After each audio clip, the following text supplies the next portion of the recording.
The sharp antiseptic smell of hospital disinfectant burned my nostrils as I drifted in and out of consciousness. Beeping monitors created a symphony of urgency around me, each sound piercing through the fog in my brain. My eyelids felt impossibly heavy, like they'd been weighted down with lead. When I finally managed to force them open, the fluorescent lights above stabbed at my retinas, making me wince. "She's awake," someone whispered. I tried to speak, but found my throat parched and raw, as if I'd swallowed sandpaper.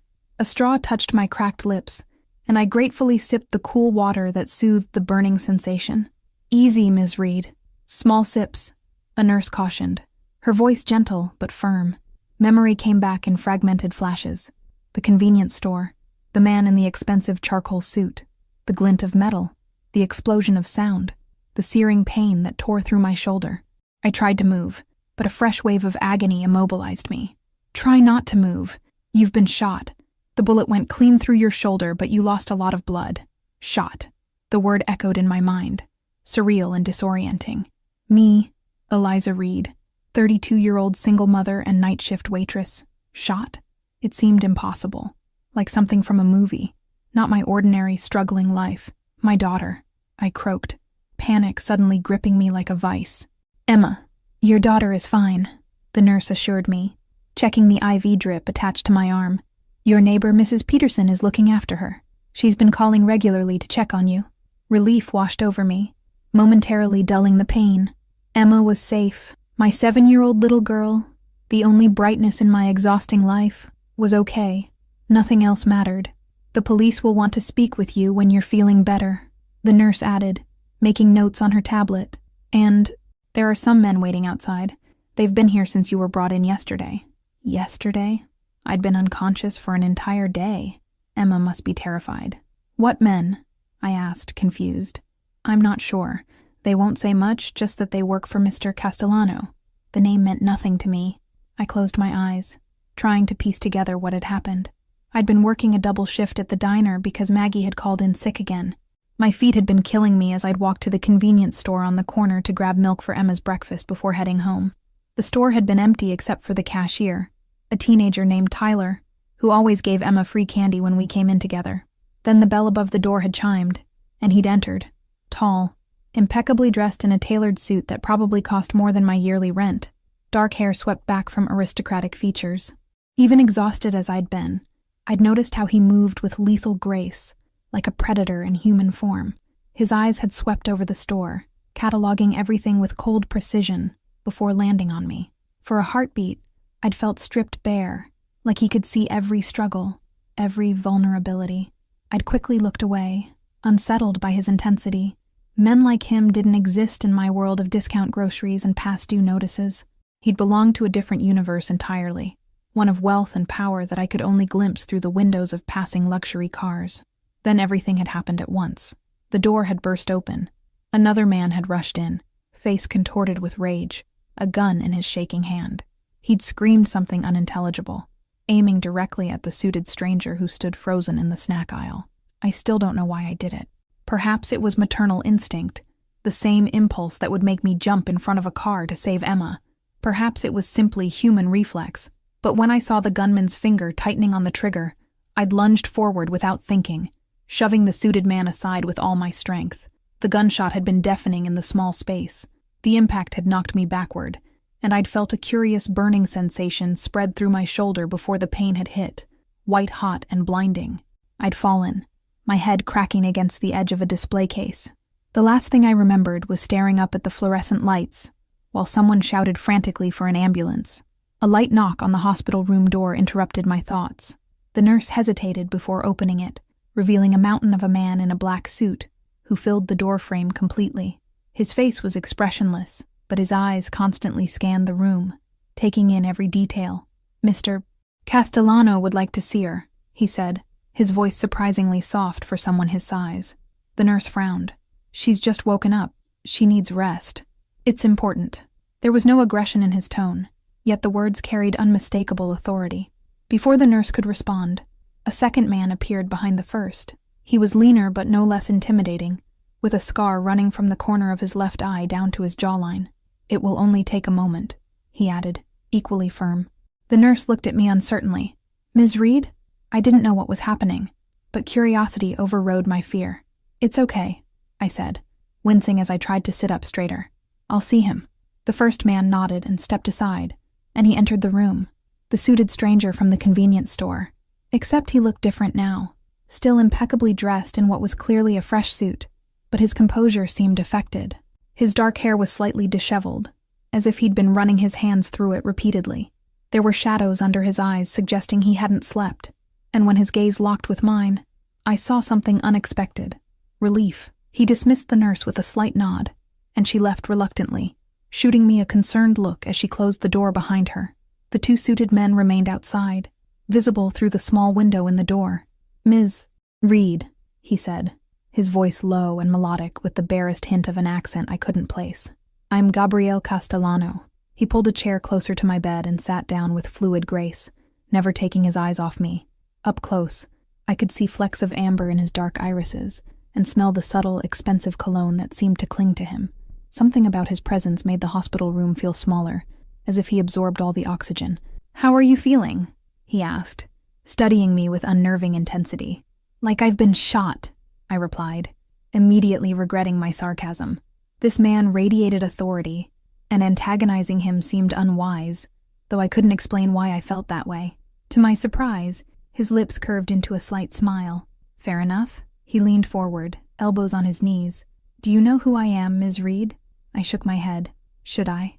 Something flickered in his expression. Surprise, perhaps even pleasure. "No," he said after a moment. "I suppose you shouldn't." He hesitated, then added, "But you should know that I'm the man whose life you saved." "I wouldn't go that far," I murmured, uncomfortable with his intensity. "I just reacted." "You took a bullet meant for me," he stated flatly. "That's not something I take lightly." There was something in his tone that made me uneasy, something beyond gratitude. I shifted slightly and winced as pain lanced through my shoulder. Gabriel's expression tightened. "Are they giving you enough for the pain?" "It's manageable," I lied. In truth, it felt like someone had driven a hot poker through my flesh, but I was used to enduring discomfort. Life as a single mother working 2 jobs had taught me to push through pain, exhaustion, and hunger. His eyes narrowed, as if he could sense my dishonesty. Without looking away from me, he pressed a button to call the nurse. When she appeared, he spoke without turning. "She needs more pain medication. Sir, we have a schedule for now." The single word wasn't loud, but it sliced through the air like a blade. The nurse hesitated, then nodded and disappeared. "You didn't have to do that," I said, unnerved by his command over a complete stranger. "I did." His tone brooked no argument. He studied me for a long moment before asking, "Why did you do it?" "Do what?" "Push me out of the way. Take a bullet for a stranger." His brow furrowed.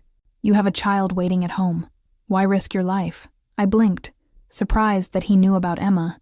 "How did you—" "I make it my business to know things, Ms. Reed," he interrupted smoothly, "especially about people who interest me."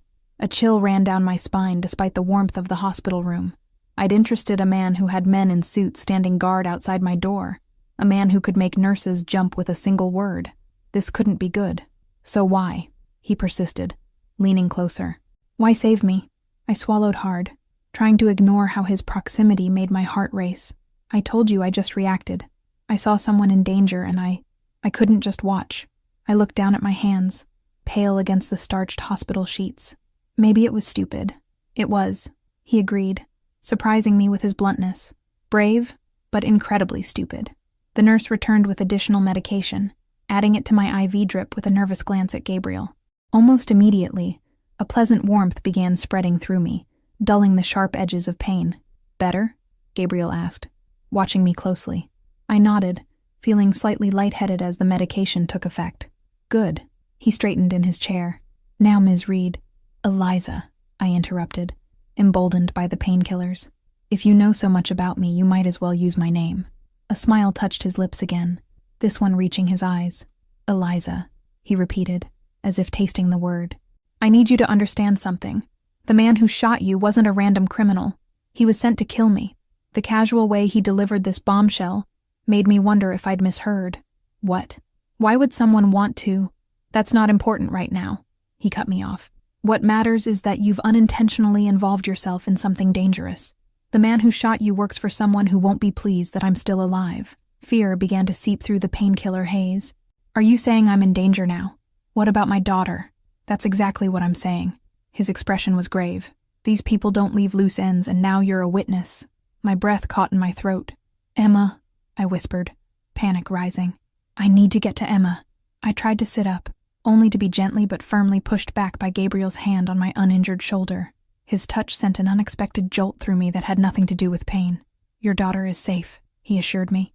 I've had men watching your apartment and her school since yesterday. No one will get near her. The casual revelation that he had men watching my child should have terrified me, but instead, it provoked a confused mix of relief and indignation. You had no right. I had every right, he countered, his voice suddenly hard. You saved my life, Eliza. That creates a debt, and I always pay my debts. More importantly, your current situation is a direct result of your involvement with me. That makes your safety, and your daughter's, my responsibility. The medication was making it difficult to think clearly. This stranger was telling me that both Emma and I were in danger, because I'd pushed him out of the way of a bullet, and that he'd taken it upon himself to protect us. It was absurd, like something from a movie. Who are you? I asked, studying his perfect suit, the confident set of his shoulders, the way his presence filled the room. Really? Gabriel considered me for a long moment, as if weighing how much to reveal. I'm a businessman with certain enemies, he finally said, choosing his words carefully.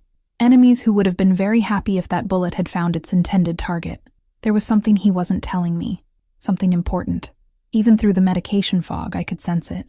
And now these enemies might come after me and my daughter? My voice cracked slightly. Emma was everything to me. The reason I worked double shifts. The reason I kept going when exhaustion threatened to overwhelm me. The thought of her in danger made me physically ill. They might, Gabriel acknowledged, which is why arrangements are being made. Arrangements? I echoed, not liking the sound of that. He leaned forward again, his eyes holding mine. You'll be moved to a private facility where you can recover safely. Your daughter will join you there. You'll both be protected until I resolve this situation. It wasn't a request or a suggestion. It was a statement of fact, delivered with absolute certainty that it would happen exactly as he described. No, I said, surprising myself with my firmness. I can't just disappear with Emma. I have a job. 2 jobs, actually. Bills to pay. Rent due next week. Emma has school. All taken care of, Gabriel interrupted smoothly. Your employers have been informed you've had a family emergency. Your bills are being handled. Emma's school has been told she'll be absent due to the same family emergency. I stared at him, speechless. The casual way he dismissed the scaffolding of my entire life was breathtaking in its arrogance. You can't just take over my life like this, I protested. Gabriel's expression softened slightly. I understand this is overwhelming, Eliza, but I need you to trust me when I say this is necessary. The men who want me dead aren't the type to show mercy to a single mother and her child. If they find you, they will kill you both without hesitation. The stark brutality of his words cut through the medication haze, leaving me cold with fear. How long? I whispered.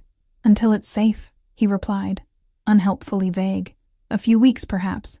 No longer than necessary, I promise you. A few weeks away from our tiny apartment, from my jobs, from Emma's friends and school. It seemed impossible, yet the alternative, putting Emma at risk, was unthinkable. Why are you doing this? I asked, searching his face for answers. You don't know me. You could have just disappeared, left me here. Something shifted in Gabriel's gaze, a darkness that hadn't been there before. As I said, I pay my debts. You saved my life at great personal risk. He paused, then added more quietly, and I protect what's mine. The possessive statement should have angered me, but instead it sent an inexplicable shiver down my spine. This man I'd met only yesterday somehow considered me his responsibility, perhaps even his possession, simply because I'd pushed him out of the way of a bullet. I'm not yours, I said, needing to establish that boundary despite the fog clouding my thoughts. Gabriel smiled, a predator's smile that didn't reach his eyes. You became mine the moment you stepped between me and that bullet, Eliza Reed. The sooner you accept that, the easier this will be for both of us. Before I could formulate a response, the door opened, and the mountain of a man from earlier stepped inside. Sir, he said respectfully, the arrangements are complete. The transport is ready whenever you give the word. Gabriel nodded, then turned back to me. Rest now. When you wake up, you'll be somewhere safe." He stood, adjusting his immaculate suit jacket. "I'll bring Emma to you myself. You have my word that no harm will come to her. Despite everything, the danger, his high-handed approach, the fear coursing through me, I believed him on that point. Whatever else Gabriel Castellano might be, he would protect my daughter." As he turned to leave, I caught his sleeve weakly. "Wait, you never really told me who you are." He looked down at my hand on his expensive suit, then back to my face, his expression unreadable.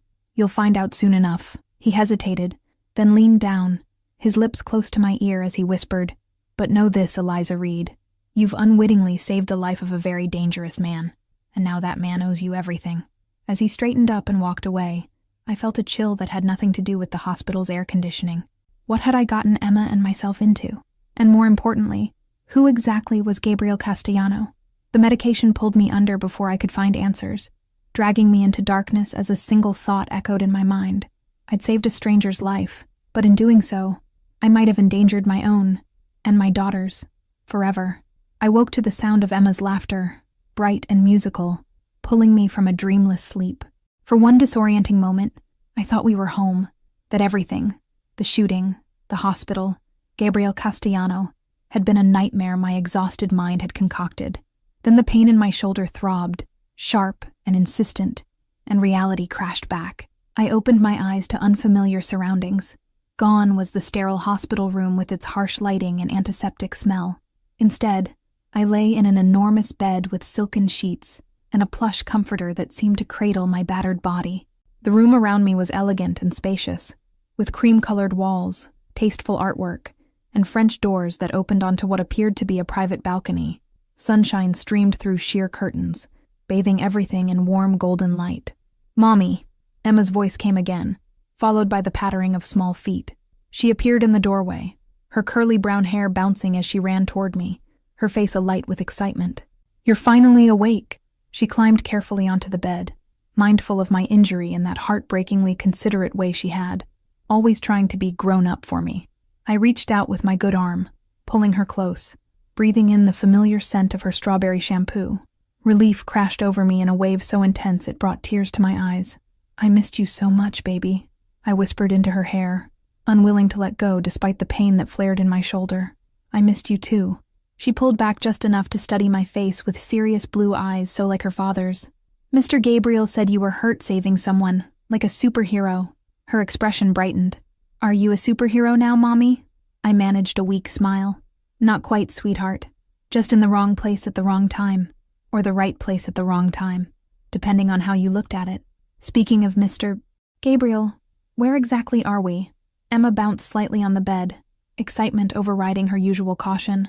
"It's a huge house, like a castle, with gardens and a swimming pool and a kitchen bigger than our whole apartment." She leaned in conspiratorially. "And Mr. Gabriel says I can use the pool whenever I want, as long as Lucia is watching." "Lucia? She takes care of me when you're sleeping." Emma's small face grew serious. "I was scared when you didn't wake up yesterday, but Mr. Gabriel said the medicine makes you sleep so you can heal faster." "Yesterday? How long had I been unconscious?" "Emma, how did we get here? What happened after the hospital?" Before she could answer, a soft knock came at the door, and a middle-aged woman with a kind face and silver-streaked dark hair entered, carrying a tray. She wore simple but expensive-looking black slacks and a cream blouse, with a silver pendant at her throat. "Ah, you're awake, Ms. Reed. Excellent." Her accent was similar to Gabriel's, subtle but present. Mediterranean, perhaps? "Emma, what did I say about letting your mother rest?" "But she woke up on her own," Emma protested, a hint of stubbornness in her voice that I recognized all too well. The woman's stern expression softened. "So she did. Still, it's time for your lesson with Dr. Harlow." When Emma's face fell, she added, "And perhaps afterward, if your mother is feeling up to it, you can show her the gardens." Emma brightened immediately. "Can I, Mommy? The gardens are so pretty with fountains and everything." I nodded, still trying to process the situation. "Of course, sweetheart. I'd love that." With a squeal of delight, Emma hugged me gently, then slid off the bed. "I'll be super good for Dr. Harlow so we can finish early." She darted out of the room with the boundless energy of childhood. "Dr. Harlow?" I asked, once she'd gone. "A tutor," the woman explained, setting the tray down on a nearby table. Mr. Castellano arranged for Emma's schooling to continue during your stay. She moved efficiently around the room, adjusting curtains and checking the pitcher of water on the nightstand. I'm Lucia Moretti, the housekeeper. I've been looking after your daughter since you arrived. How long has it been? I asked, struggling to sit up. Since the hospital? Lucia moved to help me, placing pillows behind my back with practiced ease. 3 days. The doctor gave you sedatives to help with the pain during transport. You've been drifting in and out of consciousness since then. She poured a glass of water from the pitcher. Emma has been very brave, though naturally concerned for her mother. I accepted the water gratefully, taking small sips as I tried to make sense of everything. Where exactly are we, Ms. Moretti? Please, call me Lucia. She smiled, the expression warming her serious face. You're at Mr. Castellano's estate outside the city. It's very private, very secure. She gestured to the tray she'd brought. I've prepared a light breakfast. You need to rebuild your strength. The tray held a bowl of fresh fruit, yogurt, toast, and a pot of what smelled like excellent coffee. My stomach growled audibly, reminding me how long it had been since I'd eaten. Thank you, I said sincerely, for the food and for looking after Emma. Lucia's expression softened. Emma is a delightful child, very well-mannered. You've done an excellent job with her, especially, she trailed off, seemingly uncomfortable. Especially as a single mother? I finished for her, used to that particular awkward pause. She inclined her head slightly. I meant no offense. None taken. It's just reality. I reached for a piece of toast, suddenly ravenous. Is Mr. Castellano here? I'd like to speak with him. He's attending to business in the city today, but will return this evening. Lucia moved toward the door. He asked to be informed immediately when you were properly awake. I'll let him know. After she left, I ate slowly, savoring the simple but perfectly prepared food while I took stock of my situation.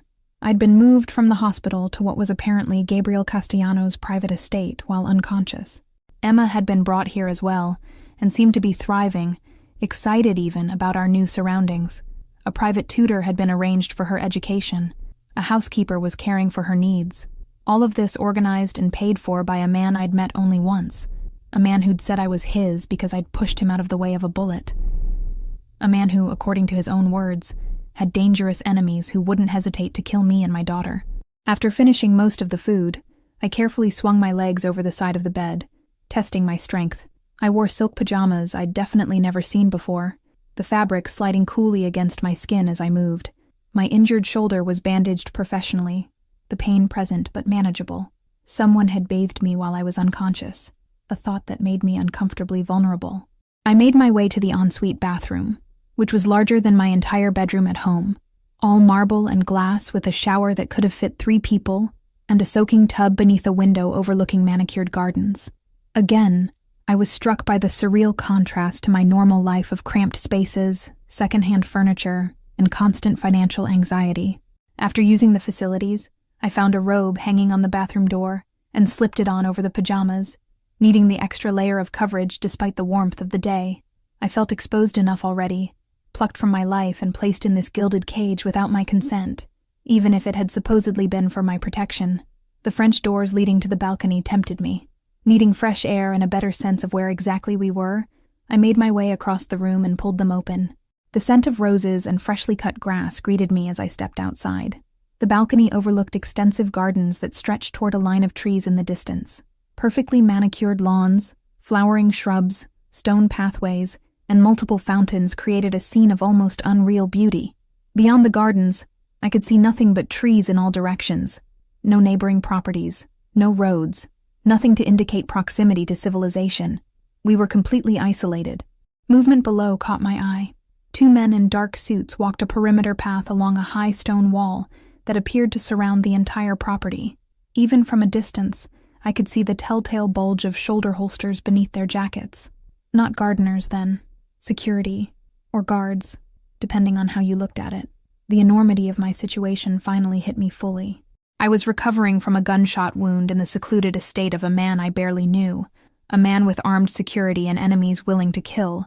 A man who had effectively taken control of both my life and my daughter's with breathtaking efficiency, and without any real permission from me. I gripped the balcony railing, suddenly dizzy. You shouldn't be out of bed yet. The deep voice startled me so badly I nearly lost my balance.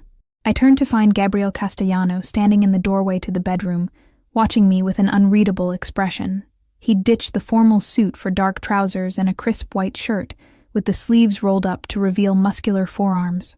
The more casual attire did nothing to diminish his aura of controlled power.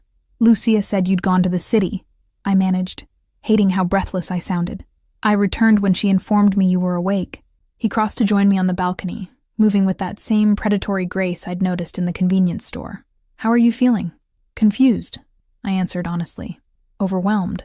A little angry, to be frank." His eyebrow arched slightly. "Angry? You kidnapped me and my daughter." A flash of genuine surprise crossed his face. "I arranged for your protection, without my consent, while I was unconscious." I turned back to the view, unable to maintain eye contact with his intense gaze. "That's kidnapping where I come from." Gabriel was silent for a moment. Then, unexpectedly, he chuckled. "You're either very brave or very foolish to speak to me like that, Eliza Reed." "Probably a bit of both," I admitted. "But being shot tends to put things in perspective." He moved to stand beside me at the railing, close enough that I could feel the heat radiating from his body. "I had two choices after you took that bullet. I could leave you in that public hospital, unprotected and exposed to the men who want me dead, or I could bring you somewhere safe, somewhere I could ensure no harm would come to you or your daughter." His voice hardened slightly. "It wasn't a difficult decision. Put like that, it was hard to maintain my indignation. Still, I couldn't quite let it go. You could have asked. You were unconscious. You could have waited until I wasn't. Every hour you remained in that hospital increased the risk." He turned to face me fully. "I don't leave things I value vulnerable, Eliza." There it was again, that possessive tone that should have offended me, but instead sent a complicated shiver down my spine. I changed the subject. "Emma seems to be adjusting well." His expression softened at the mention of my daughter. "She's a remarkable child. Intelligent, curious, resilient. She takes after her father that way," I said without thinking, then immediately regretted the words. Gabriel's eyes sharpened with interest. "Her father isn't mentioned in any of your records." The casual admission that he'd investigated my personal records should have alarmed me more than it did. "That's because he isn't in our lives," I said shortly, not wanting to discuss Daniel and his betrayal with this stranger. "He abandoned his child?" There was something dangerous in Gabriel's tone now. "It's complicated," I hedged, "and not relevant to our current situation." Gabriel studied me for a long moment, and I had the distinct impression he was filing away my reluctance to discuss Emma's father for future reference. "Perhaps not," he conceded, "though I find it difficult to imagine a man walking away from his own child. And from you." The unexpected compliment caught me off guard. "You don't know me well enough to make that judgment." "I know you better than you think," he countered, his voice dropping lower. "I know you work 2 jobs to support your daughter. I know you never miss a payment on your modest apartment, even when it means going without things for yourself. I know you volunteer at Emma's school despite your exhausting schedule." His eyes held mine. "I know you didn't hesitate to put yourself between a bullet and a complete stranger." Each statement felt like a physical touch, leaving me unsettled and exposed. "You've been investigating me. Thoroughly," he confirmed without a hint of apology. "I make it a point to know everything about people who enter my life, especially under such unusual circumstances." "Is that what I've done? Entered your life?" I wrapped my arms around myself despite the warmth of the day, suddenly feeling the need for an additional barrier between us. Gabriel's smile was slow and deliberate. "You altered the course of my life the moment you pushed me aside in that store. Now our paths are irreversibly intertwined." The way he said it, like a foregone conclusion, an immutable fact, made my heart race. "Only until the danger passes," I reminded him, and myself. Then Emma and I returned to our normal lives. Something flashed in his eyes, too quick to identify. "Of course," he agreed smoothly, "though I suspect your definition of normal may shift after this experience." Before I could ask what he meant, a wave of dizziness hit me, making me sway slightly. Gabriel's hand shot out to steady me, his fingers wrapping firmly around my uninjured arm. The contact sent an electric current through me that had nothing to do with my physical weakness. "You've overexerted yourself," he said, frowning. "You should be resting." "I'm fine," I protested weakly, though in truth, my legs felt increasingly unsteady beneath me. Gabriel made a dismissive sound. Then before I could react, he swept me into his arms with insulting ease, careful of my injured shoulder. I gasped at the sudden proximity to him, at the strength in the arms that held me as if I weighed nothing. "Put me down," I demanded, though it came out embarrassingly breathy. "I can walk." "Clearly you can't," he replied dryly, carrying me back into the bedroom and placing me gently on the bed. "The doctor warned that you'd be weak for several days. You lost a considerable amount of blood." I sank into the pillows, hating how good it felt to be horizontal again. "Speaking of doctors, I'm guessing the one who's been treating me isn't exactly hospital staff. Dr. Reeves is my personal physician." Gabriel straightened, adjusting his shirt cuffs. "He's one of the best trauma surgeons on the East Coast. You're fortunate to have him overseeing your recovery. Of course, Gabriel Castellano would have a personal physician on call." I was beginning to suspect that businessman was a significant understatement of his occupation and influence. "When can I see Emma again?" I asked, changing the subject. "She'll be finished with her lessons soon. I'll have Lucia bring her up." He moved toward the door. "In the meantime, rest. We'll talk more over dinner." "Dinner?" He paused, glancing back. "Yes. I'd like you to join me, assuming you feel well enough. We have matters to discuss." The way he phrased it, not an invitation but a statement, rubbed against my already frayed nerves. "And if I don't feel well enough?" Gabriel's smile didn't reach his eyes. "Then we'll postpone until tomorrow. But the conversation needs to happen, Eliza. There are things you need to understand about your situation." A chill ran through me at his tone. "What things?" "Later," he said firmly. "After you've rested and spent some time with your daughter." He left before I could press further, closing the door quietly behind him. I stared at the ceiling, trying to process everything. The luxury surrounding me, the armed men patrolling the grounds, Gabriel's cryptic warnings and possessive attitude. None of it fit into the reality I knew. Who exactly had I saved in that convenience store? And what kind of world had I stumbled into? Emma's visit that afternoon was both a joy and a concerning revelation. My normally cautious daughter had apparently blossomed in this strange environment. She chattered excitedly about her tutor. "He knows everything, Mommy, even more than Ms. Wilson. The gardens, the library filled with books, and most concerning of all, about Mr. Gabriel. He got me new art supplies, the really good kind," she told me as we sat in a secluded corner of the gardens, me wrapped in a cashmere throw despite the pleasant temperature. "And books about stars because I told him I want to be an astronaut." I tried to keep my expression neutral. "That was nice of him." Emma nodded enthusiastically. "And he showed me how to play chess. He says I'm a natural strategist." She pronounced the word carefully, clearly repeating something she'd heard. "That means I'm good at planning ahead." The image of my 7-year-old daughter playing chess with the intimidating Gabriel Castellano was both bizarre and somehow unsettling. "You've spent a lot of time with Mr. Gabriel, then?" "Mostly at dinner," she said, plucking a daisy from the grass beside our bench. "He asks me lots of questions about school and my friends and what books I like." Her small brow furrowed. "He asked about Daddy, too." My blood ran cold. "What did he ask? What did you tell him?" Emma shrugged, her attention on the flower she was methodically deconstructing, petal by petal. "Just if I remembered him." I said not really. She glanced up at me. "Is that bad?" "No, sweetheart, that's fine." I smoothed her curls, trying to hide my unease. "It's just private, family business." "That's what Mr. Gabriel said, too." She brightened. "He said sometimes families are just a mommy and a little girl, and that's perfectly okay." Despite my misgivings about Gabriel, I felt a reluctant appreciation for how he'd handled that particular conversation with my daughter. "He's right about that."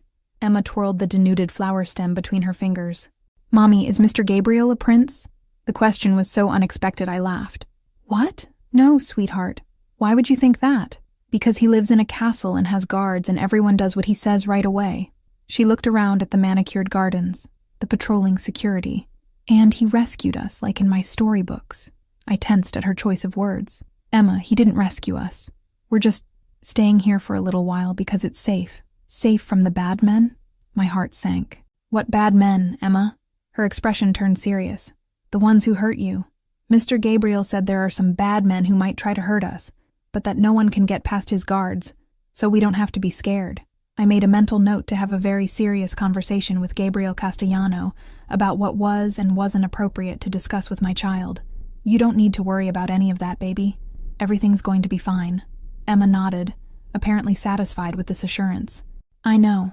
Mr. Gabriel promised. He said he'd never let anyone hurt his girls." His girls. The possessive phrase innocent from my daughter's lips, sent a jolt of alarm through me. What exactly was Gabriel telling Emma while I'd been unconscious and recovering? "Sweetheart," I said carefully, "we're not his girls. We're just guests here for a little while." Emma looked confused, but he said, "Emma," Lucia's voice called from further down the garden path. "Time to come in for your snack before afternoon lessons." My daughter jumped up, momentarily distracted from our conversation. "Coming," she turned back to me. "Will you be at dinner tonight, Mommy? Mr. Gabriel said maybe you would if you felt better." "I'll try, sweetheart." I forced a smile. "Now go on with Lucia. I'll see you soon." I watched her skip away, her earlier words echoing in my mind. His girls. The phrase lodged in my chest like a splinter, impossible to ignore. I'd gone from being a fiercely independent single mother, working 2 jobs to provide for my daughter, to being considered the possession of a man who seemed to command a small army of security personnel. A man who had moved us into his home, arranged for my medical care, my daughter's education, who was apparently forming a bond with Emma while I'd been incapacitated. A man who had enemies willing to kill to get to him. And tonight, apparently, I would be having dinner with him to discuss my situation. I pulled the cashmere throw tighter around my shoulders, suddenly chilled despite the afternoon sunshine. Whatever Gabriel Castellano wanted to tell me, I had a feeling it would change everything. Again. Lucia arrived at my room that evening with a selection of dresses laid across her arms. "Mr. Castellano thought you might want something suitable for dinner," she explained, carefully laying them out on the bed. I stared at the elegant garments, a simple black sheath dress, a deep blue wrap dress, and an emerald green silk that looked like it cost more than my monthly rent. "These aren't mine." "No," Lucia agreed, smoothing an invisible wrinkle from the blue dress. "They were purchased for you, along with the items in the closet." She nodded toward a door I hadn't yet opened. I crossed the room and pulled it open to find a walk-in closet filled with clothing, casual wear, formal attire, sleepwear, shoes, even undergarments still with tags attached, all in my size. When I began, then stopped, remembering I'd been unconscious for 3 days. How did he know my size? Lucia's expression remained professionally neutral. "Mr. Castellano is thorough." That seemed to be the explanation for everything. Mr. Castellano was thorough. Mr. Castellano arranged everything. Mr. Castellano knew best. It was beginning to grate on my already frayed nerves. "I'm not wearing any of this," I decided, closing the closet door firmly. "I'll wear what I came in with. Your clothing was damaged, Ms. Reed, from the shooting." Lucia's voice softened slightly. There was a considerable amount of blood. Of course there was. I'd been shot. My favorite blue blouse probably looked like a crime scene exhibit now. I sighed, defeated. "Fine. The blue one, I guess." Lucia nodded approvingly. "An excellent choice. Would you like assistance preparing? With your injury, bathing might be difficult." The thought of needing help to bathe, like an invalid or a child, made me bristle. "I can manage. As you wish." She laid out the blue dress on the bed along with matching underwear, then moved to the bathroom to start the shower. "I'll leave you to it then. Dinner will be served at 7 in the small dining room. I'll come to escort you." After she left, I sat on the edge of the bed, staring at the dress. The fact that Gabriel Castellano had arranged for an entire wardrobe to be purchased for me in exactly my size felt like yet another boundary crossed, another aspect of my life he'd taken control of without permission. Yet what choice did I have? I couldn't very well go to dinner in the silk pajamas I'd been wearing since I woke. The shower proved more challenging than I'd anticipated. My injured shoulder protested at every movement, and washing my hair one-handed was nearly impossible. By the time I emerged, I was exhausted and irritable, my shoulder throbbing despite the pain medication Dr. Reeves had prescribed. Dressing was equally difficult. The wrap dress, while easier than most styles, still required dexterity I currently lacked. After several frustrated attempts, I was finally presentable, though the effort had left me drained. I examined myself in the bathroom mirror. The woman who stared back looked like a stranger, pale and drawn, with shadows under her eyes, and a vulnerability I wasn't accustomed to seeing in my own reflection. The blue dress complemented my fair skin and dark hair, making me look more elegant than I had any right to after taking a bullet 4 days ago.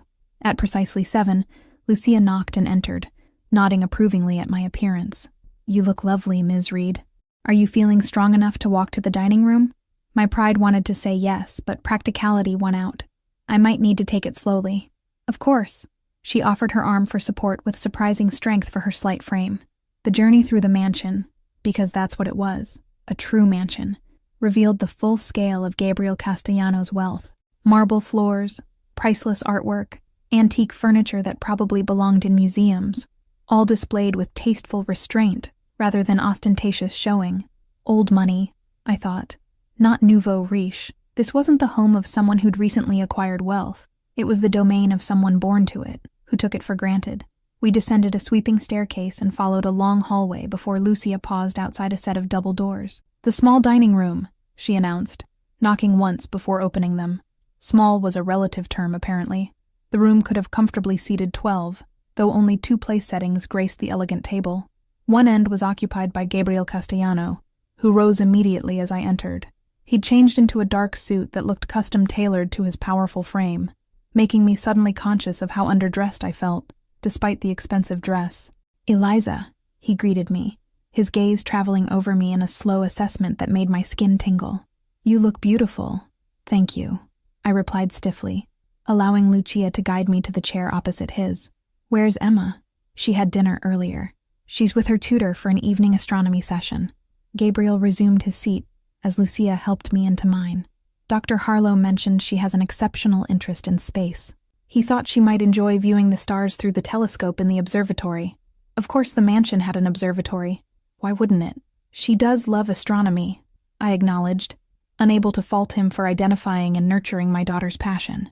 "Her father used to—" I stopped myself, unwilling to share those memories. Gabriel's eyes sharpened at the mention of Emma's father, but he didn't press. Instead, he nodded to Lucia, who departed silently, closing the doors behind her. "Wine?" he offered, reaching for a crystal decanter. "I probably shouldn't, with the medication." "Ah, of course." He set the decanter down and picked up a bell, ringing it once. Almost immediately, a door at the side of the room opened, and a uniformed server appeared.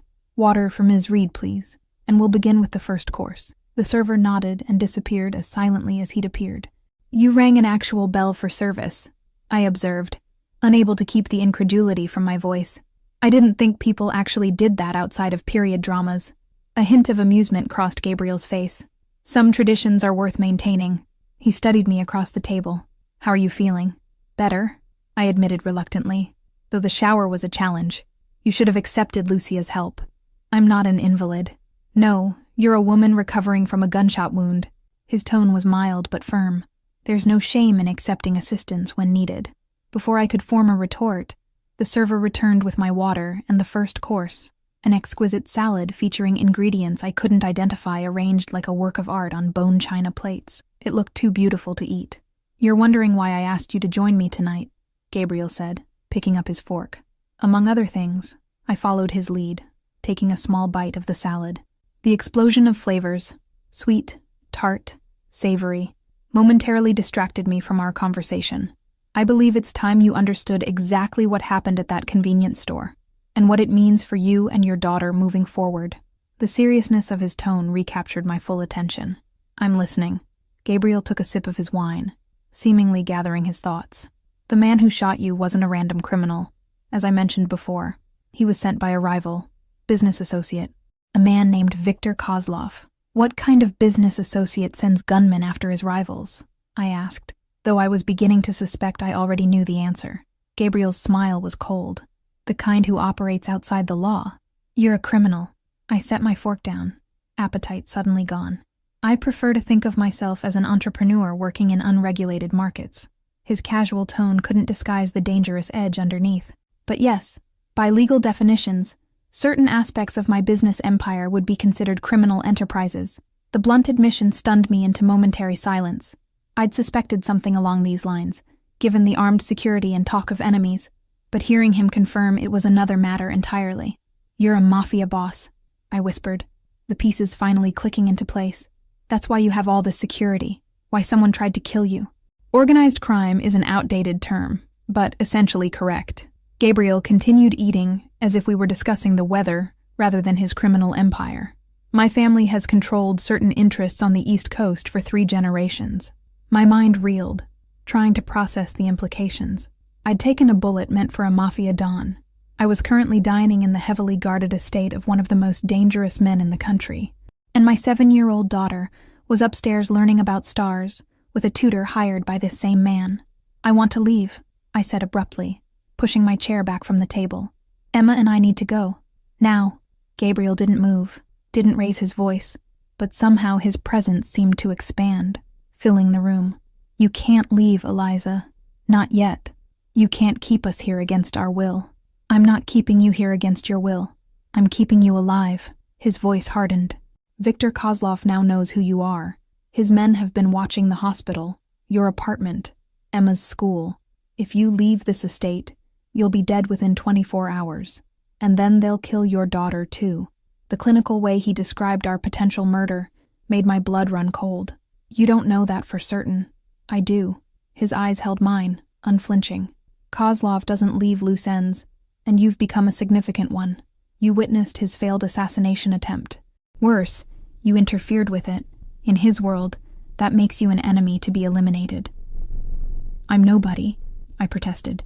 Just a waitress who happened to be in the wrong place at the wrong time. You stopped being nobody the moment you saved my life. Gabriel set his wineglass down with deliberate care. There are now only two possible futures for you, Eliza Reed. Either you remain under my protection, or you die at Kozlov's hands. Those are your options. The stark reality of his words hit me like a physical blow. For how long? I whispered. Until I eliminate the threat. And how long will that take? Gabriel's expression darkened. Kozlov has significant resources and connections. Dismantling his operation without triggering a full-scale war will take time. Months, at minimum. Months? I echoed, horrified. I can't stay here for months. I have a life, jobs, responsibilities, all of which mean nothing if you're dead, he interrupted coldly. This isn't a negotiation, Eliza. It's simply reality. I stared at him, momentarily speechless with rage and fear. So that's it? Emma and I are just supposed to put our lives on hold indefinitely while you wage your criminal war? Your lives aren't on hold. They're continuing, just in a different environment. He gestured to our surroundings. An environment with considerably more advantages than your previous situation, I might add. Advantages like what? Being prisoners in a gilded cage? Having armed guards watching our every move? Advantages like financial security, the best education for your daughter, access to opportunities she would never have had otherwise. His gaze intensified. You've been working yourself to exhaustion for years, Eliza, barely keeping your head above water. Here you can finally rest, heal. Focus on Emma rather than on survival. His words hit uncomfortably close to home. I had been exhausted, stretched to my breaking point trying to provide for Emma while keeping us afloat. The past few days, despite the pain and confusion, had been the first time in years I hadn't had to worry about bills, rent, or whether I could afford new shoes for Emma's growing feet. But at what cost? What happens when it's over? I asked, my voice barely audible. If you eliminate the threat, what then?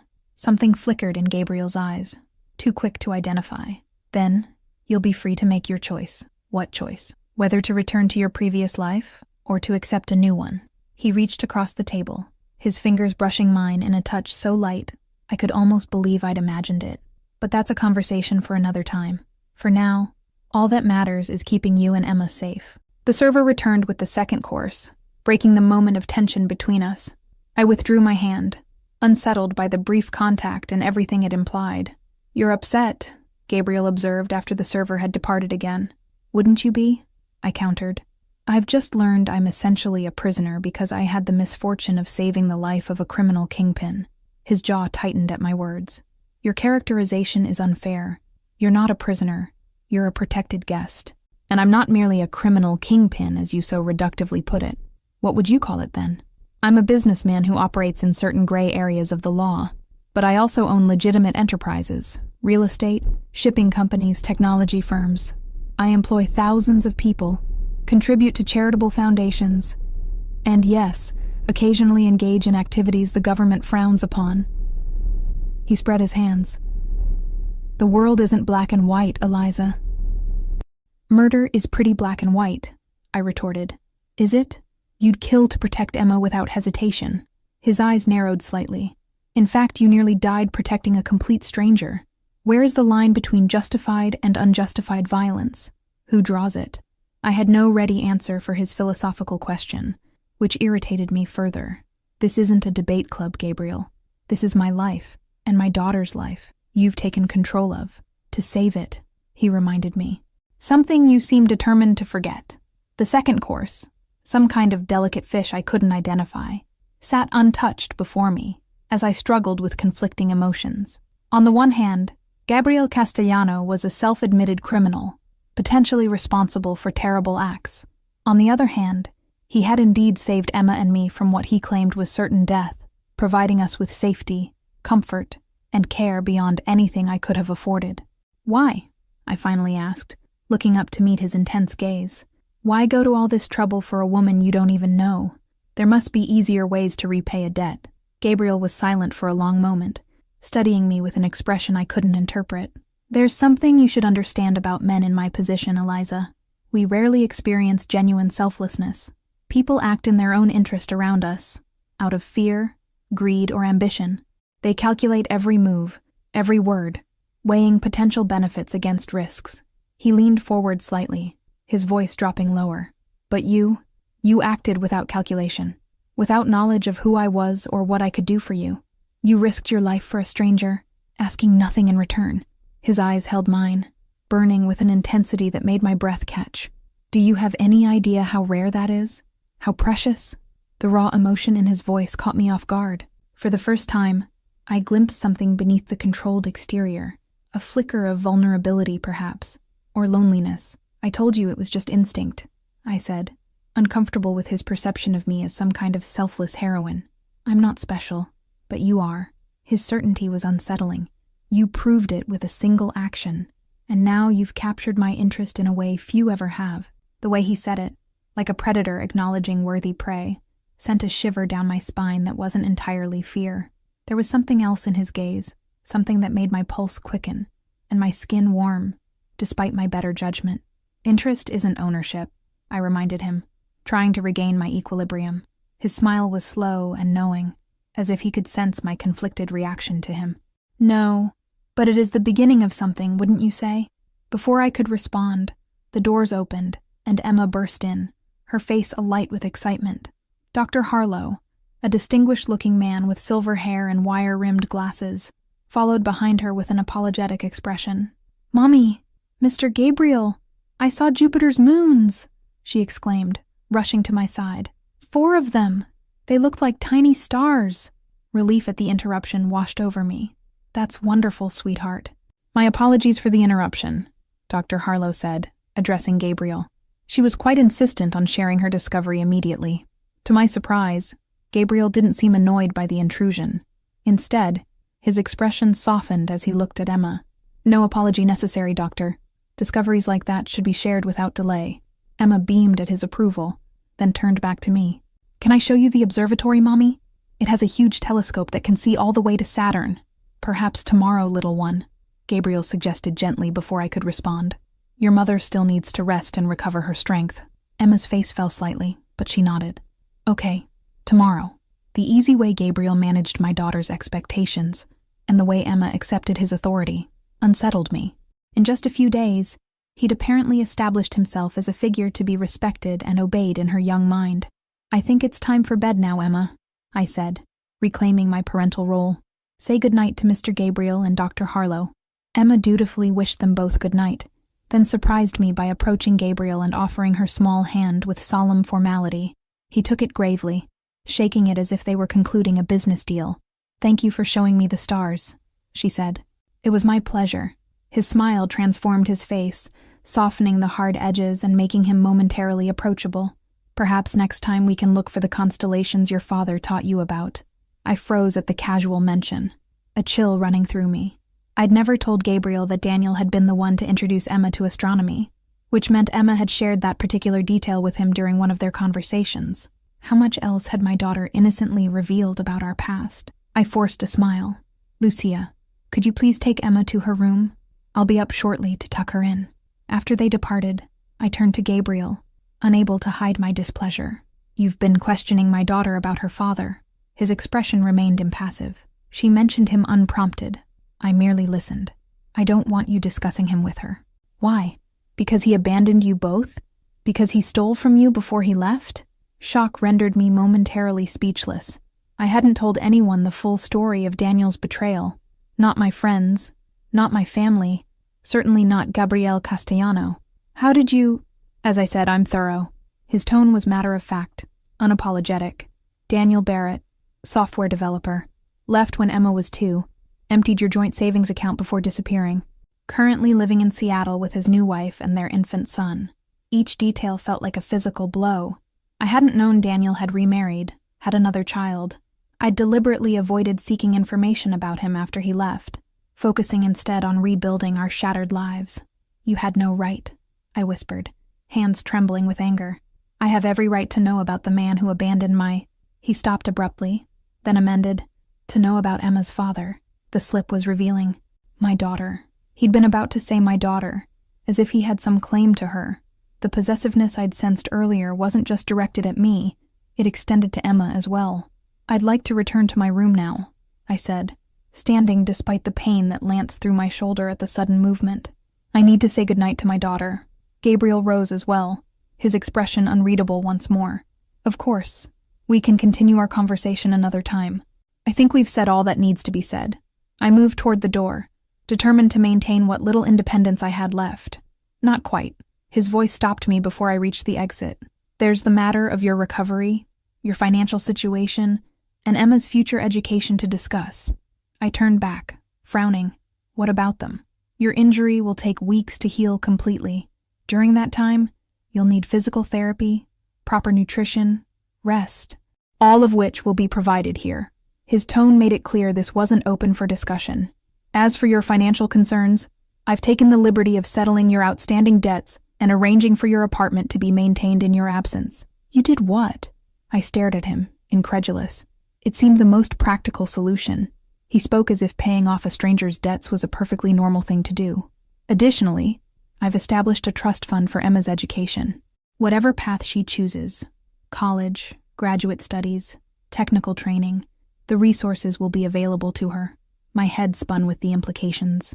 In a few sentences, he'd eliminated the financial burdens that had weighed on me for years and secured my daughter's future in a way I never could have managed on my own.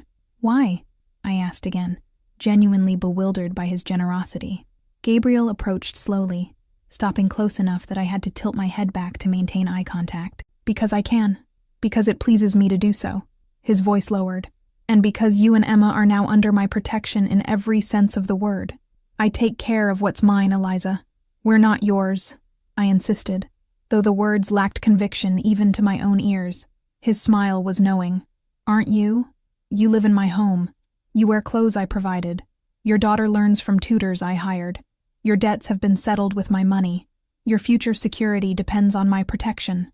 He reached out, his fingers lightly tracing the curve of my jaw in a touch so gentle it was barely perceptible. If not mine, then whose are you? I had no answer that didn't sound hollow.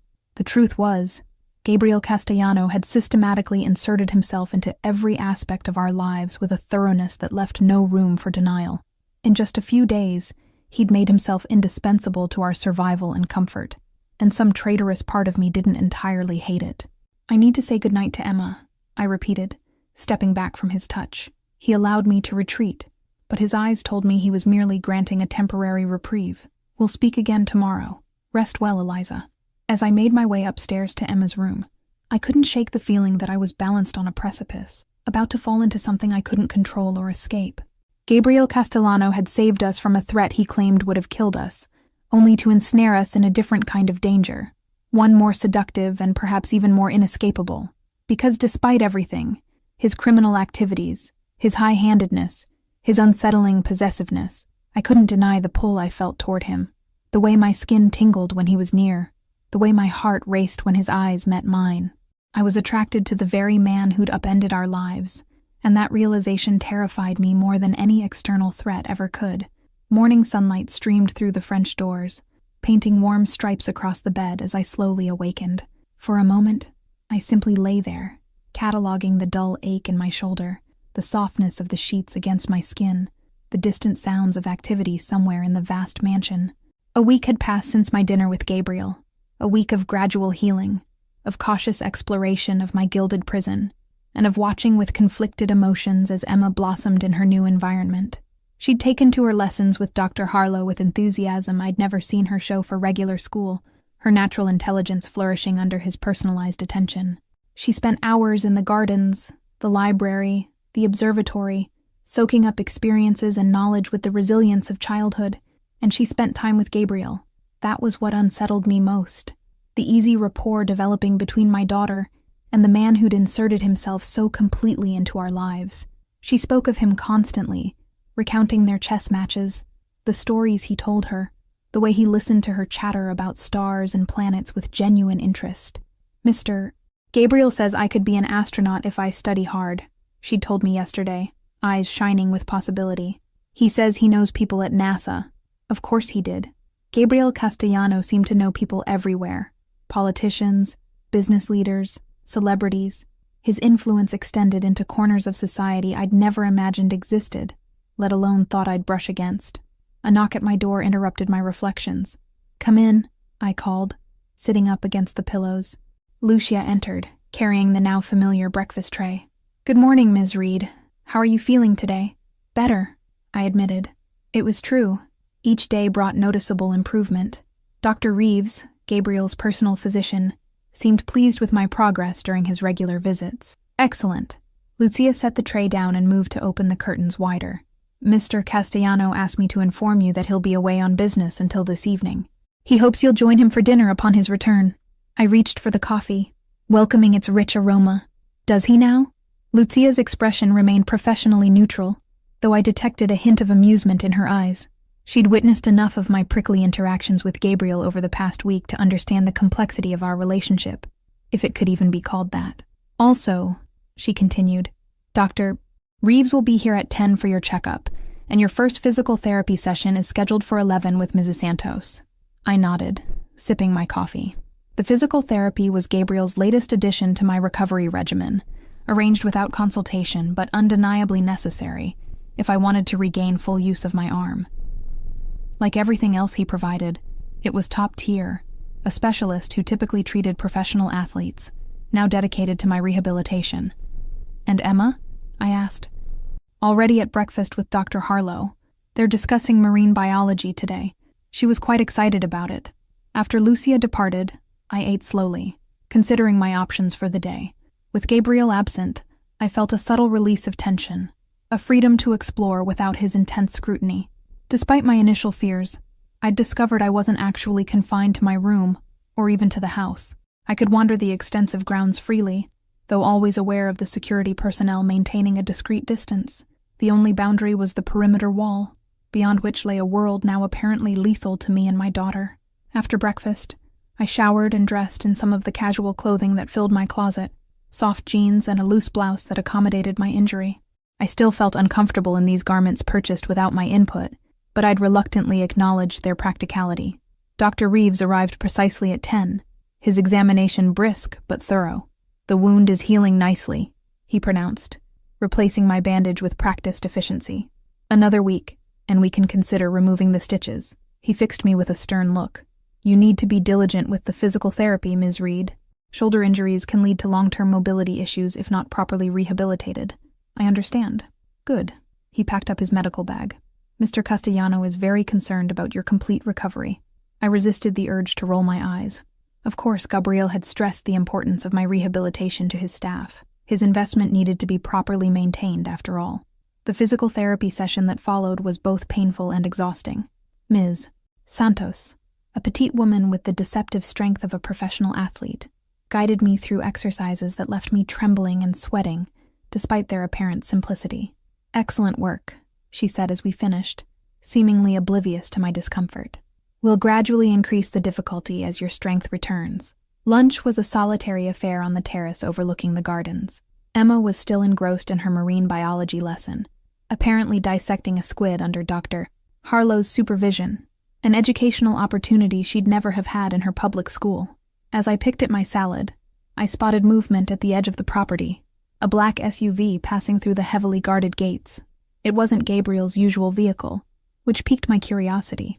After a moment, the SUV stopped near the garage area, and several men emerged, their postures alert and professional. More security, perhaps? But then a woman stepped out, her elegant figure unmistakable even at a distance. Tall, slender, dressed in what appeared to be an expensive suit, with dark hair swept into a sleek chignon.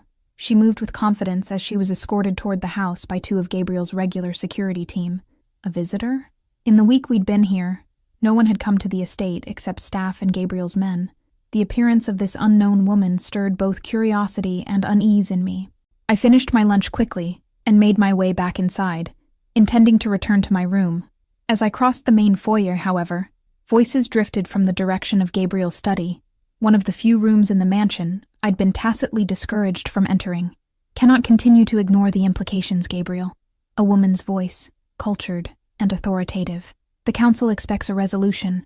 The council can expect whatever they wish. I'll handle Kozlov my way. Gabriel's voice, recognizable even through the partially closed door. I knew I should keep walking, return to my room and mind my own business. But curiosity, that same impulsive quality that had led me to push Gabriel out of the way of a bullet, kept me rooted to the spot. Your way has already resulted in a civilian casualty, the woman countered. A single mother, no less. Do you have any idea how this looks? She's not a casualty, Sophia. She's recovering well. That's hardly the point. Your attachment to this woman is clouding your judgment. Kozlov knows it. The council knows it. It's a vulnerability you can't afford. My breath caught. They were discussing me. The mysterious Sophia clearly knew who I was, and considered me a complication in whatever business Gabriel was conducting. My judgment is perfectly clear, Gabriel replied, his tone hardening. And my personal affairs are not subject to council oversight. They are when they intersect with family business. Sophia's voice grew sharper. You've brought a complete stranger and her child into our inner sanctum, Gabriel.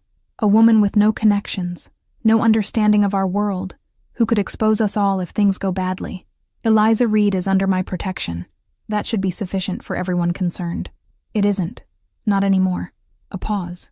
There are rumors, Gabriel. People are saying you've become infatuated, that you're considering bringing them into the family permanently. Family? The word struck me like a physical blow. What exactly was Gabriel planning? What I'm considering is not up for debate, sister.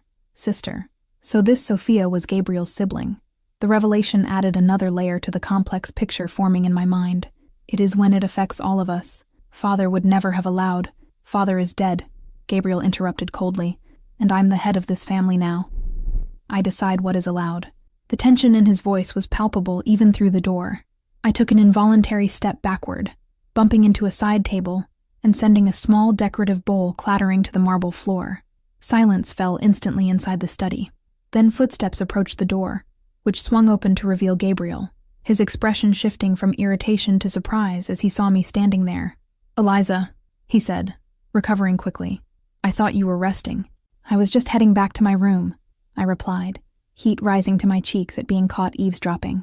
I'm sorry about the bowl. I bent to retrieve it, wincing as my shoulder protested. Leave it, Gabriel ordered, then softened his tone. The staff will take care of it. Behind him, a striking woman appeared in the doorway. Up close, Sofia Castellano was even more intimidating, tall and elegant, with the same dark eyes as her brother, but a colder, more calculating gaze. She assessed me with clinical detachment, taking in my casual clothes, my bandaged shoulder, my evident discomfort. So this is her, she said, not bothering to hide her disapproval, the waitress who's caused such a stir. The dismissive tone stung more than it should have. I straightened, meeting her gaze directly. And you must be the sister who's so concerned about the family reputation. Sophia's eyebrows rose slightly, surprise flickering across her perfect features. She has spirit, at least, she commented to Gabriel, though perhaps not enough sense to know when she's out of her depth. Sophia, Gabriel warned, his voice dropping dangerously. His sister ignored him, stepping forward to circle me slowly, her heels clicking on the marble floor. Tell me, Ms. Reed, do you have any idea what you've stumbled into? Any concept of the world you're now peripheral to? Enough to know it's dangerous, I replied, refusing to be intimidated despite the anxiety coiling in my stomach, and that your brother believes my daughter and I would be killed if we left this estate. Sophia's laugh was devoid of humor. On that point, at least, we agree.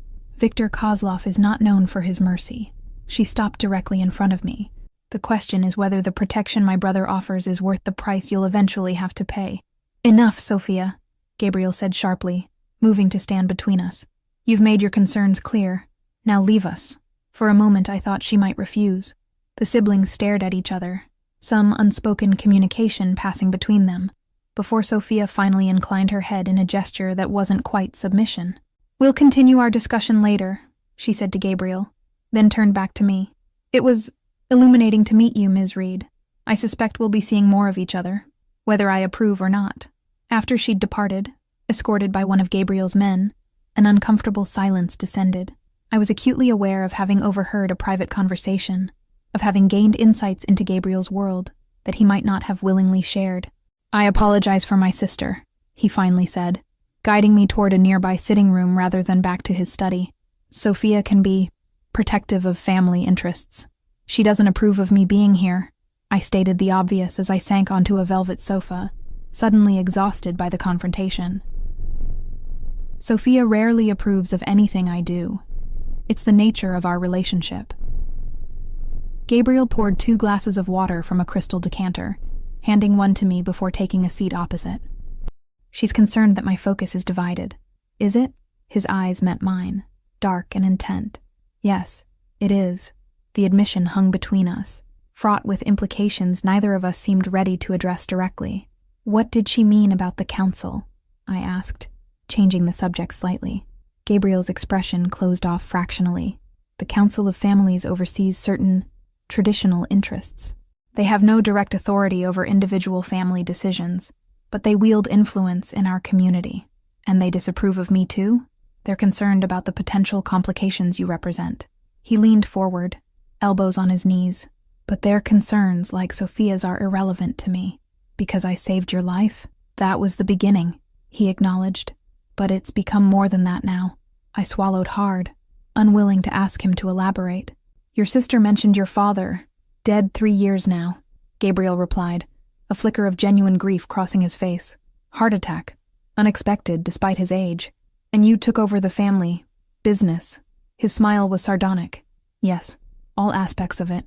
He studied me for a moment. You're not supposed to be out of bed for extended periods yet. Dr. Reeves was quite clear about that. The abrupt change of subject was clearly deliberate. I'm fine, I insisted. The physical therapy was tiring, but I'm not an invalid. Still, you should rest before dinner. He rose, effectively ending the conversation. I have business to attend to this afternoon, but I'll return by 7. Will you join me? It wasn't really a request, despite the phrasing. Yes, though I should have dinner with Emma tonight. She mentioned she's barely seen me today. Gabriel considered this, then nodded. We'll have dinner in the family dining room then. The 3 of us. His tone softened slightly. She misses you, though she's been very brave about understanding your need to recover. The reference to Emma spending enough time with Gabriel to confide such feelings to him created a complicated twist of emotions in my chest. Gratitude that she had someone caring for her while I healed. Jealousy that this stranger was building such a bond with my child, and underneath it all, a growing awareness that the 3 of us were beginning to function as some kind of unit. A family unit, my mind whispered traitorously. 7 o'clock then, I agreed, rising as well. Though I should warn you, Emma will probably talk about squids all through dinner. Apparently, they have 3 hearts. Gabriel's smile was genuine this time, warming his typically guarded features. I look forward to it. I find your daughter's enthusiasm for learning refreshing. As he escorted me back to the main staircase, his hand hovering near the small of my back without quite touching me, I was acutely conscious of the growing complexity of our situation. What had begun as a simple act, pushing a stranger away from danger, had evolved into something I lacked words to adequately describe. Protection, captivity, debt, attraction, all insufficient to capture the reality of what was developing between us. Rest well, Eliza, Gabriel said as we reached the stairs. I'll see you this evening. I nodded and began to ascend, feeling his eyes on me until I turned the corner out of sight. In my room, I lay on the bed, staring at the ceiling as I turned over the fragments of conversation I'd overheard. The council, family business, rumors that Gabriel was considering bringing Emma and me into the family permanently. What did that mean? And more disturbingly, why didn't the prospect terrify me as much as it should? Dinner that evening was unlike any we'd shared previously. Rather than the formal dining room with its imposing table and elaborate service, we gathered in what Gabriel called the family dining room, a smaller, warmer space with comfortable chairs and a round table that encouraged conversation. Emma was delighted by the arrangement, especially when Gabriel pulled out her chair with the same courtly gesture he used for me. "Just like a princess," she whispered, smoothing her dress with solemn dignity. "Indeed," Gabriel agreed, his expression softer than I'd ever seen it as he regarded my daughter. "Though far more intelligent than most princesses, I'd wager." Emma giggled, immediately launching into an enthusiastic recounting of her day's lessons, particularly the squid dissection. Gabriel listened attentively, asking questions that demonstrated genuine interest rather than adult condescension. He drew her out, encouraging her natural curiosity while gently correcting misunderstandings in a way that didn't diminish her excitement. It was charming, disarmingly so.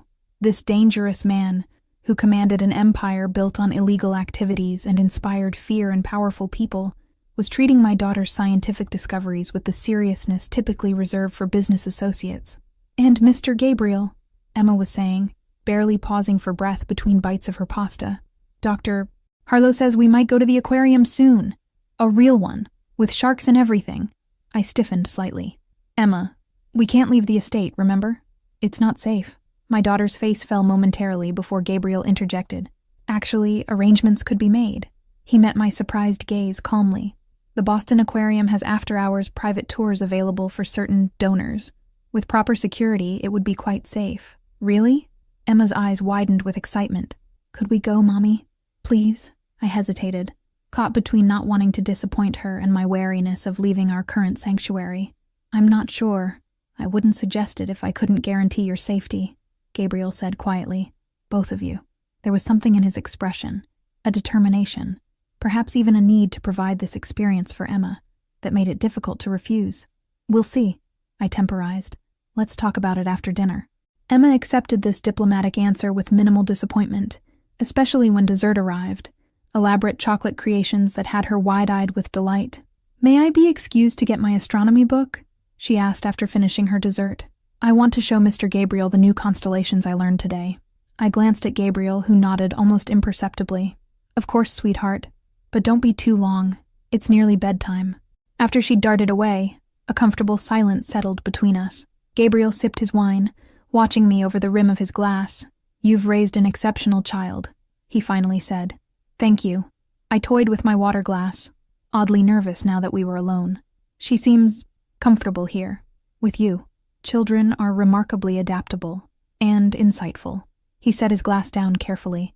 "She knows I would never allow harm to come to either of you." The simple statement carried the weight of an oath. "Because I saved your life?" Gabriel's expression turned thoughtful.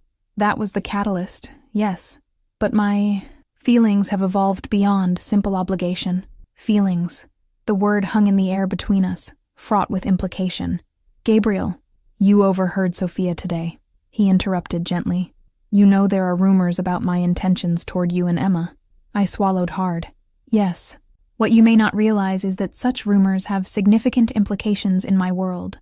For a man in my position to show particular interest in someone outside the family, especially someone unconnected to our traditional circles, sends a powerful message." "What message?" His eyes held mine, intense and unwavering. "That you're under my personal protection. That any move against you would be considered a direct challenge to me. That you're—" He paused, choosing his words carefully. "Important to me in ways that transcend business or obligation." My heart thundered in my chest as I processed the implications. "Are we? Important to you?" "More than I expected," he admitted, a rare vulnerability crossing his features. "More than is perhaps wise given our circumstances." Before I could formulate a response, Emma returned, clutching her astronomy book and vibrating with excitement. The moment between Gabriel and me passed, but the echoes of his words lingered, coloring the remainder of the evening as Emma showed him her favorite constellations, and he, in turn, taught her the Italian names for the stars, names he'd learned from his grandfather as a child. It was past Emma's bedtime when I finally insisted we conclude the evening. Gabriel rose as we did, his hand brushing mine briefly as he helped me with my chair. "I'll walk you both upstairs," he said, a statement rather than a question. Emma took his offered hand without hesitation, chattering about the aquarium as we ascended the grand staircase. When we reached her room, She surprised us both by throwing her arms around Gabriel's waist in a spontaneous hug. "Thank you for dinner, and for maybe taking us to see the sharks," she said, her voice muffled against his expensive shirt. For a moment, Gabriel seemed frozen, genuinely startled by the child's affection. Then slowly, almost cautiously, he placed a hand on her dark curls in a gentle gesture of acknowledgement. "You're very welcome, little one." As I tucked Emma into bed minutes later, her eyelids already drooping with exhaustion, she murmured sleepily, "I like it here, Mommy. Mr. Gabriel makes you smile again." The innocent observation caught me off guard. "Does he?" "Mm-hmm." She yawned widely. "Not like with Daddy. Different smiles. Better ones." Before I could question her further, she'd drifted off to sleep, leaving me to contemplate her perception. Had I been smiling more? Was Gabriel Castellano, against all logic and self-preservation, becoming someone who made me happy rather than merely someone who kept us safe? The thought was as terrifying as it was exhilarating. I found Gabriel waiting in the hallway outside Emma's room, his tall figure silhouetted against the soft lighting. He'd removed his suit jacket at some point during the evening, and the more casual appearance, just shirt sleeves and vest, created an illusion of accessibility that was dangerously appealing. "Is she asleep?" he asked softly. I nodded, pulling the door closed behind me. "She's exhausted, but happy." "And you?" His gaze was penetrating in the dim light. "Are you happy, Eliza?" The question was deceptively simple, yet loaded with complexity. "I don't know," I answered honestly. "I'm grateful for your protection, for everything you've done for Emma. But this situation, being here, dependent on you, it's complicated. Life is complicated," he replied, stepping closer. "Especially life in my world. But some things are remarkably simple." "What things?" Instead of answering, he reached out slowly, giving me ample time to retreat if I wished. When I remained still, his fingers brushed my cheek in a gossamer touch that nonetheless sent electricity racing through my veins. "This," he murmured, "what's happening between us. It may be unexpected, unwelcome even, but it's not complicated. It simply is." I should have stepped back, should have reminded him of all the reasons any attraction between us was impossible, the circumstances of our meeting, the danger surrounding him, the vast differences in our lives and values. But as his hand cupped my face with a gentleness I wouldn't have believed him capable of, all those rational objections seemed to evaporate. "Gabriel," I whispered, his name both warning and invitation on my lips. His response was to lean down slowly, deliberately, his intention clear. Again, he gave me time to retreat, to refuse. And again, I remained still, caught in the gravitational pull of something I couldn't name or resist. When his lips finally met mine, the contact was tentative at first, a question rather than a demand. Then, as I responded despite my better judgment, the kiss deepened, becoming something hungry and revelatory. His hand slid into my hair, cradling my head with surprising tenderness, even as his mouth claimed mine with escalating passion. I was lost in the sensation, in the heat building between us, when a sharp pain in my shoulder made me wince involuntarily. Gabriel immediately pulled back, concern replacing desire in his expression. "I've hurt you," he said, his voice rough. "No," I assured him, breathless and disoriented. "It's just my shoulder. It's still tender." He stepped back, creating space between us that felt both necessary and regrettable. "You should rest." The abrupt shift left me off balance, caught between relief at the interruption and disappointment at its timing. "Gabriel, we'll talk tomorrow," he promised, his composure returning visibly. "But for now you need to heal, and he smiled ruefully, "I need to remember that some treasures are worth waiting for." With that enigmatic statement, he brushed his lips against my forehead in a gesture so gentle it made my throat tighten, then turned and walked away down the dimly lit hallway, his footsteps nearly silent on the thick carpet. I retreated to my room, my mind and body in tumult.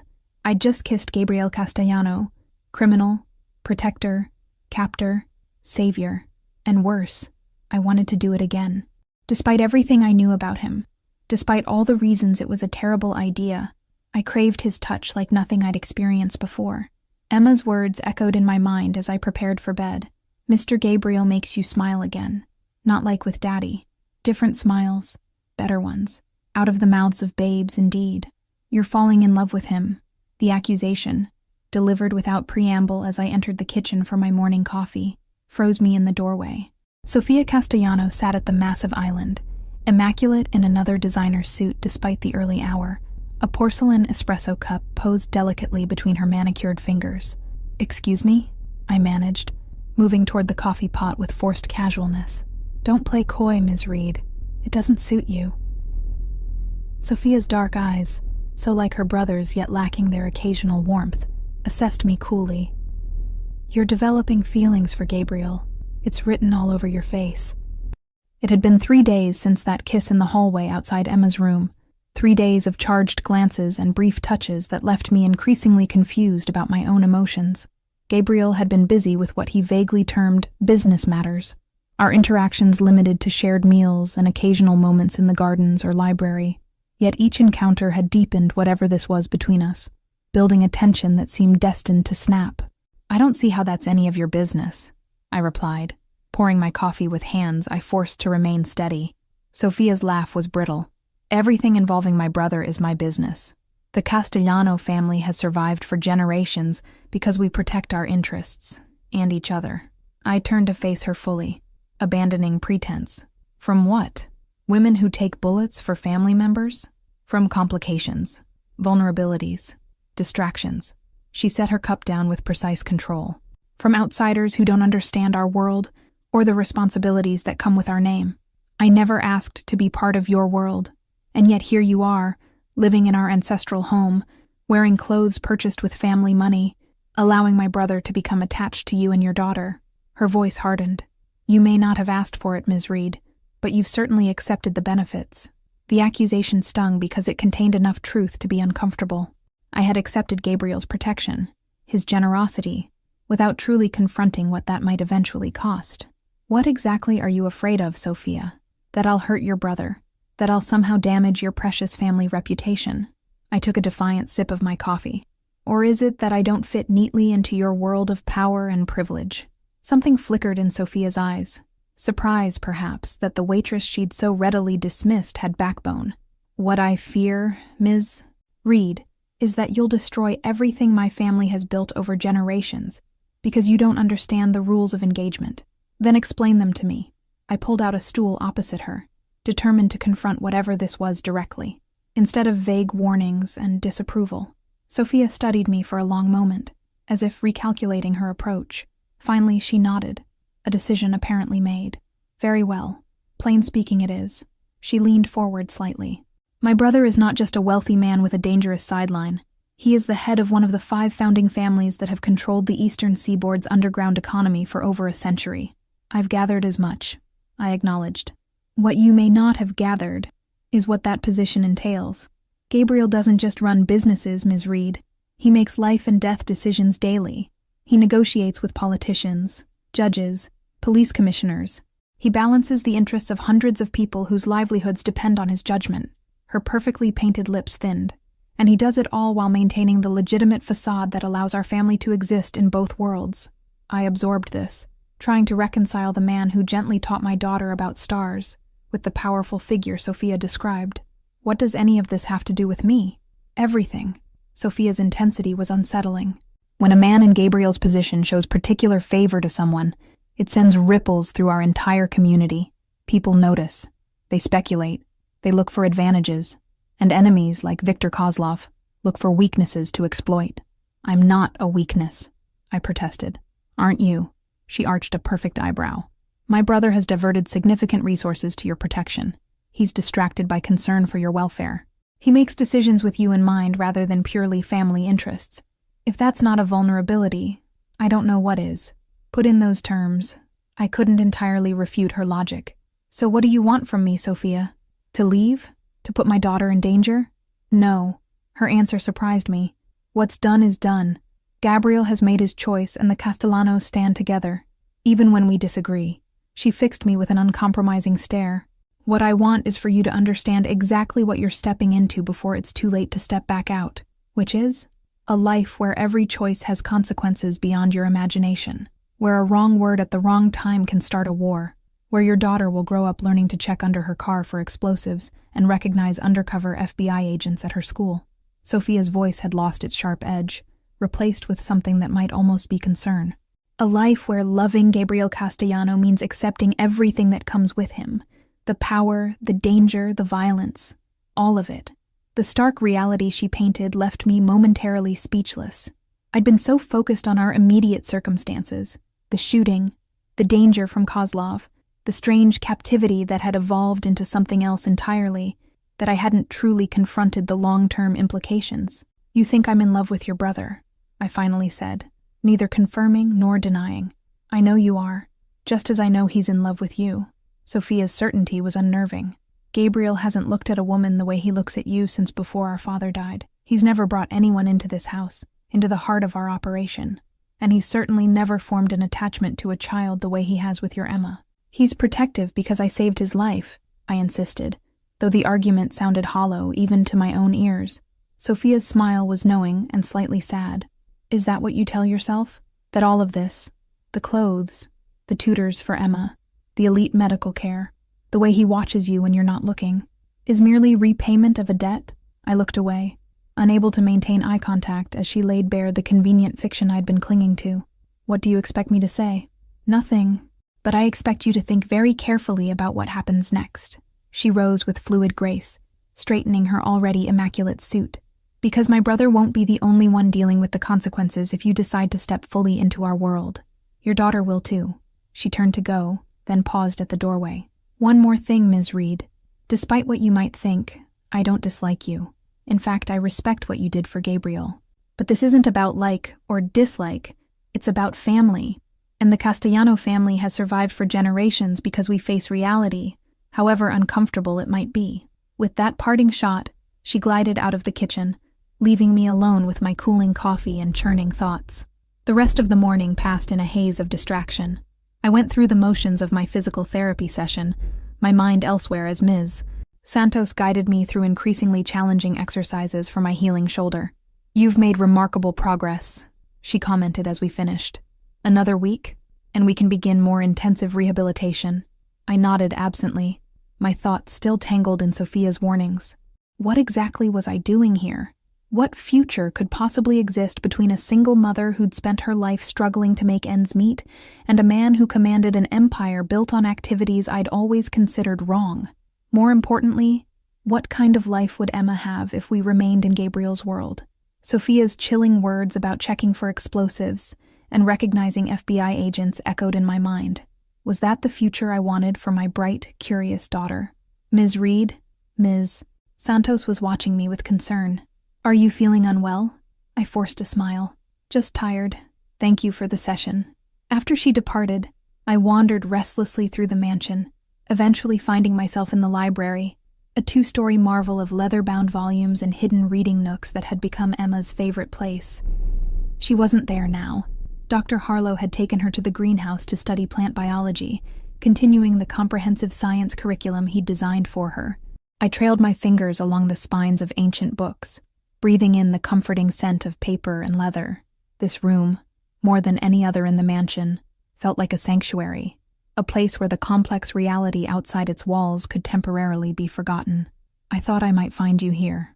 Gabriel's voice startled me from my reverie.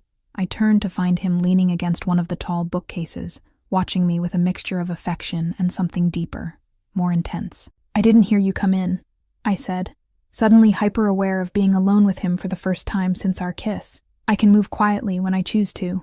He approached slowly, as if sensing my unsettled state. "Lucia said you missed lunch." I wasn't hungry. In truth, I'd been avoiding the common areas of the house, needing time to process my conversation with Sophia. Gabriel stopped an arm's length away, maintaining a careful distance that somehow felt more intimate than if he'd stood closer. "You seem troubled." "I had an interesting conversation with your sister this morning," I admitted, seeing no point in dissembling. His expression tightened fractionally. "Did you? And what pearls of wisdom did Sophia share?" "She painted a rather vivid picture of what being part of your family actually means." I met his gaze directly. "Explosives under cars. FBI surveillance. Violence as a way of life." "Ah," Gabriel didn't seem surprised. "Sophia has always had a flair for the dramatic, though not entirely inaccurate," he conceded. "Which part? The explosives or the FBI?" "Both have been known to occur, though far less frequently than popular culture would suggest." His tone was matter of fact, neither apologetic nor defensive. My world has its dangers, Eliza. I've never pretended otherwise. But you haven't been completely forthcoming either, I countered, about what you really do, about what it would mean for Emma and me if we... I trailed off, unsure how to articulate the nebulous future that had begun to take shape between us. If you stayed, he finished for me. If what's growing between us continued to develop. The directness of his statement left no room for pretense. Yes. Gabriel moved to one of the library's window seats, gesturing for me to join him. When I did, settling at the opposite end to maintain some distance between us, he spoke with a frankness I hadn't expected. The Castellano family has operated on the margins of legality for generations, he began. We began as importers during Prohibition, expanded into various enterprises during the Depression, and gradually built a network that spans multiple industries, some legitimate, some not. His candor was both refreshing and disconcerting. So you're admitting you're a criminal? I'm admitting that I operate businesses that current laws classify as illegal. Yes, he met my gaze steadily. I'm also the owner of 17 legitimate companies that employ over 5,000 people, a major donor to 3 children's hospitals, and the primary financial supporter of a foundation that provides scholarships to underprivileged students. And that makes the illegal activities acceptable? No. It simply makes me more than a one-dimensional villain from a police procedural. A hint of wry humor colored his tone. The world isn't divided neatly into good people and bad people, Eliza. Most of us exist in the gray areas between. I couldn't argue with that fundamental truth. And the violence? The enemies like Kozlov? Gabriel's expression sobered. An unfortunate reality of operating in unregulated markets. Without legal recourse to resolve disputes, other methods become necessary. He leaned forward slightly. But I'm not a senseless killer, Eliza. Violence is a last resort, not a first response. That's hardly comforting. It's not meant to be comforting. It's meant to be honest. His eyes held mine. You deserve the truth, however uncomfortable. Because you're right. Any future that includes me will include certain realities that can't be wished away. The calm acknowledgement of what we'd both been circling, the possibility of a shared future, sent a flutter of both anxiety and something dangerously close to hope through me. And what about Emma? I asked, voicing my deepest concern. What kind of life would she have as part of your world? Something softened in Gabriel's expression at the mention of my daughter. She would have security, education, opportunities beyond anything you could provide alone. He hesitated, then added with unexpected vulnerability. And she would have me, someone who already cares for her deeply, and would protect her with his life if necessary. The sincerity in his voice was undeniable. Whatever else Gabriel Castellano might be, his growing attachment to my daughter was genuine. I'd seen it in the patience with which he answered her endless questions, the respect with which he treated her ideas, the gentle way he'd begun to guide her without ever undermining my authority as her mother. But at what cost? I persisted. Growing up surrounded by danger and illegal activities? Learning that violence is an acceptable way to resolve problems? Or learning that family loyalty transcends everything? Gabriel countered. That responsibility means protecting those who depend on you, whatever it takes. That power, used wisely, can create opportunity and security for many. He reached across the space between us, his hand covering mine. Emma would grow up knowing she was loved, valued, and protected. Isn't that what truly matters? I stared at our joined hands, feeling the warmth of his skin against mine. It's not that simple. It could be, he suggested quietly, if you allowed it to be. Before I could respond, the library doors opened, and Emma burst in, followed by a more sedate Dr. Harlow. She carried a small potted plant, her face alight with excitement. "Mommy, Mr. Gabriel, look what I grew." She rushed toward us, carefully holding her treasure. "It's a bean plant, and I measured it every day and made a chart of its growth just like real scientists do." Gabriel withdrew his hand from mine as Emma approached, but the warmth in his eyes as he regarded my daughter remained. "That's excellent work, little one. Very scientific indeed." Emma beamed under his approval, then launched into a detailed explanation of her experiment, complete with observations about soil composition and light exposure. Dr. Harlow added occasional clarifications, clearly proud of his enthusiastic pupil. As I watched my daughter interact so naturally with Gabriel, I was struck by how comfortable she had become in his presence, how easily she'd accepted him as a figure of authority and affection in her life. In just 2 weeks, he'd become someone she turned to for approval, for answers, for the kind of paternal attention she'd never consistently received from her own father. The realization was both heartwarming and terrifying. If I decided we couldn't stay in Gabriel's world, would Emma understand? Or would she see it as another abandonment? Another father figure vanishing from her life? "Mommy, are you listening?" Emma's voice pulled me from my thoughts. "I said we're going to plant it in the garden tomorrow so it can get bigger." "That sounds wonderful, sweetheart," I replied, smoothing her curls affectionately. "You've done amazing work." Gabriel rose, straightening his suit jacket with that unconscious grace that seemed part of his nature. "Dr. Harlow, perhaps you could take Emma to the kitchen for a snack. I believe Lucia mentioned baking cookies this afternoon." Emma's eyes lit up at the prospect of cookies, momentarily distracting her from her beloved plant. After they'd departed, Gabriel turned back to me, his expression serious once more. "We haven't finished our conversation," he said, "but I need to attend to some business matters now. Perhaps we could continue over dinner. Just the two of us?" The prospect of a private dinner, without Emma's buffer presence, sent a flutter of nervous anticipation through me. "All right." His smile was warm enough to chase away some of my uncertainty. 8:00, in the small dining room. He stepped closer, his hand rising to brush a strand of hair from my face in a touch so gentle it made my breath catch. "And Eliza, whatever you decide about our future, know that your safety, and Emma's, will always be guaranteed. That's not conditional on anything else between us." The distinction was important, a separation of his obligation to protect us from any personal relationship that might develop. It was oddly reassuring to know that even if I ultimately decided a future with Gabriel was impossible, Emma and I wouldn't be abandoned to Kozlov's vengeance. "Thank you," I said softly, "for making that clear." He nodded once, then departed, leaving me alone with my tumultuous thoughts once more. The remainder of the afternoon passed in a blur of activity. Emma showed me every plant in the greenhouse, followed by an enthusiastic tour of the chemistry setup Dr. Harlow had arranged in one of the mansion's spare rooms. Her happiness was undeniable. This environment, with its endless learning opportunities and attentive adults, had allowed her natural intelligence to flourish in ways her overcrowded public school never could have.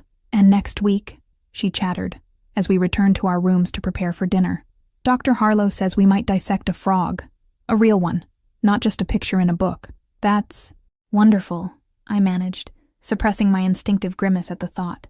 Emma's sharp eyes caught my expression anyway. "You think it's gross," she accused, grinning.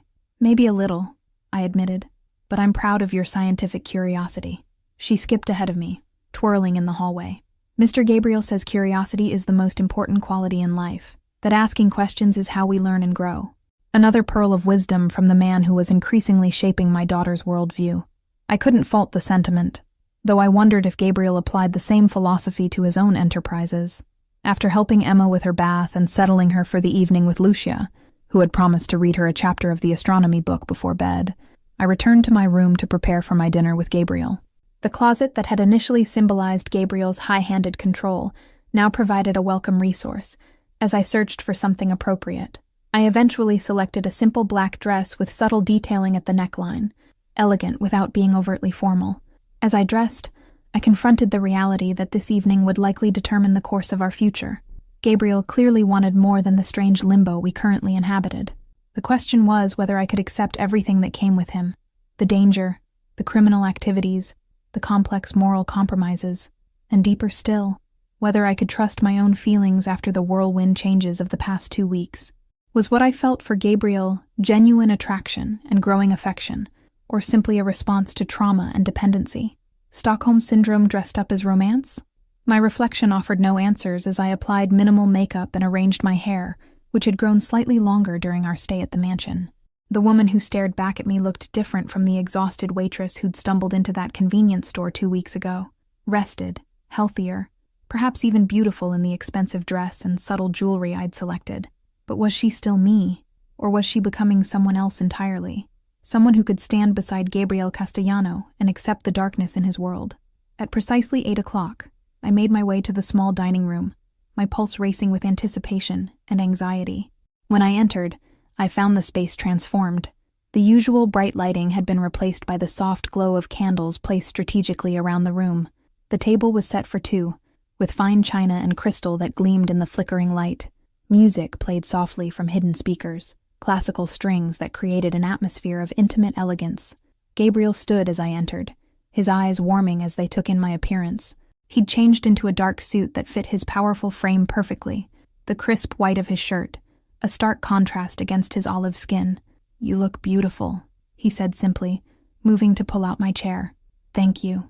I settled into my seat, hyper-aware of his proximity as he gently pushed in my chair. "This is quite a setting. I thought we deserved something special." He returned to his own seat, his movements fluid and controlled. "Wine?" I nodded, watching as he poured ruby liquid into delicate crystal glasses. "Where is everyone?" The mansion seemed unusually quiet. "I've given the household staff the evening off, except for Marco, who'll serve our dinner." Gabriel gestured to a discreet man standing near the service entrance. "And the security team is maintaining their usual perimeter. We won't be disturbed." The implication of privacy sent a shiver of anticipation through me. "I see." Marco approached silently, presenting the first course, an exquisite arrangement of seafood so artfully plated it seemed a shame to disturb it. After serving us, he disappeared as silently as he'd arrived, leaving us alone. "Emma mentioned you might take her to dissect a frog next week," I said, searching for neutral conversation to ease the tension between us. Gabriel smiled, the expression genuinely warm. "Dr. Harlow suggested it. She has a remarkable scientific mind for someone so young." "She does," I agreed. "She's flourishing here, with all these opportunities. Opportunities she could continue to have," Gabriel said quietly, bringing us directly to the heart of the matter without preamble. "Permanently." I set down my fork, my appetite suddenly secondary to the conversation.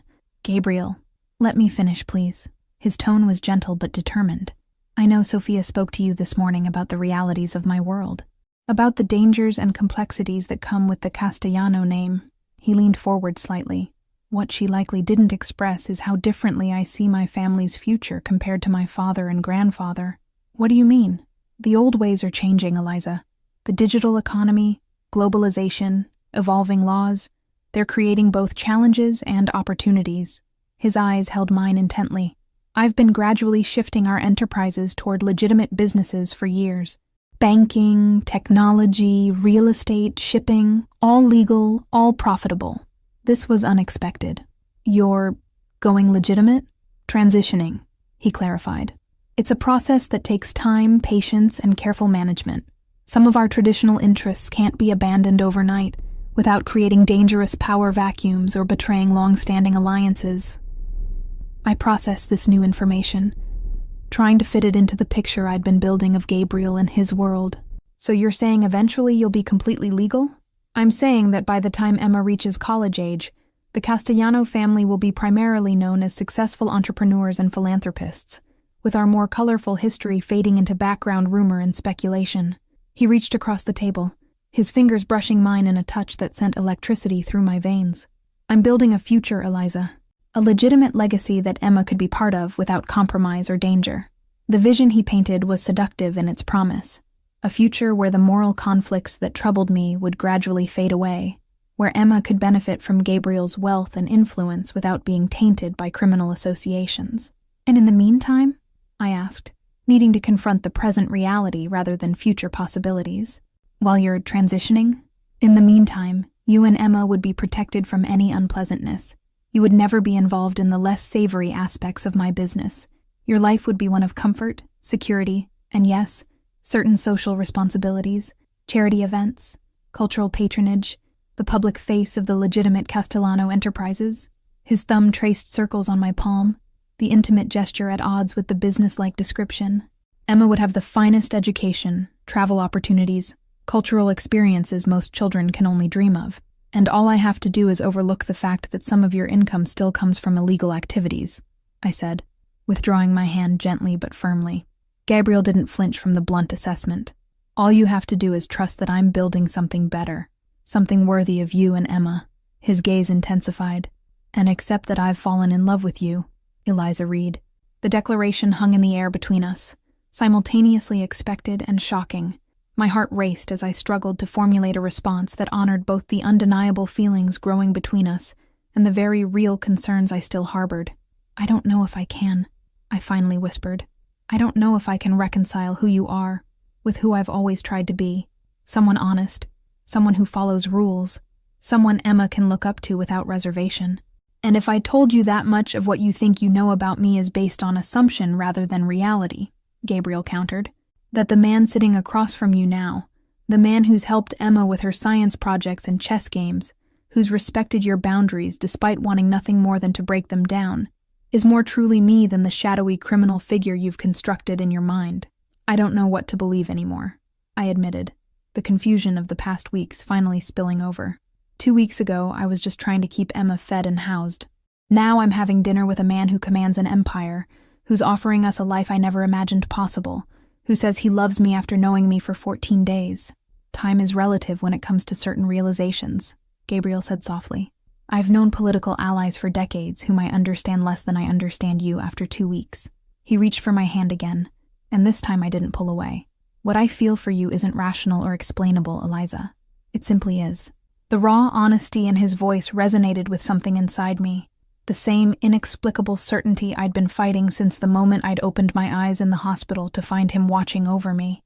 I think I might be falling in love with you too, I confessed, the words simultaneously terrifying and liberating.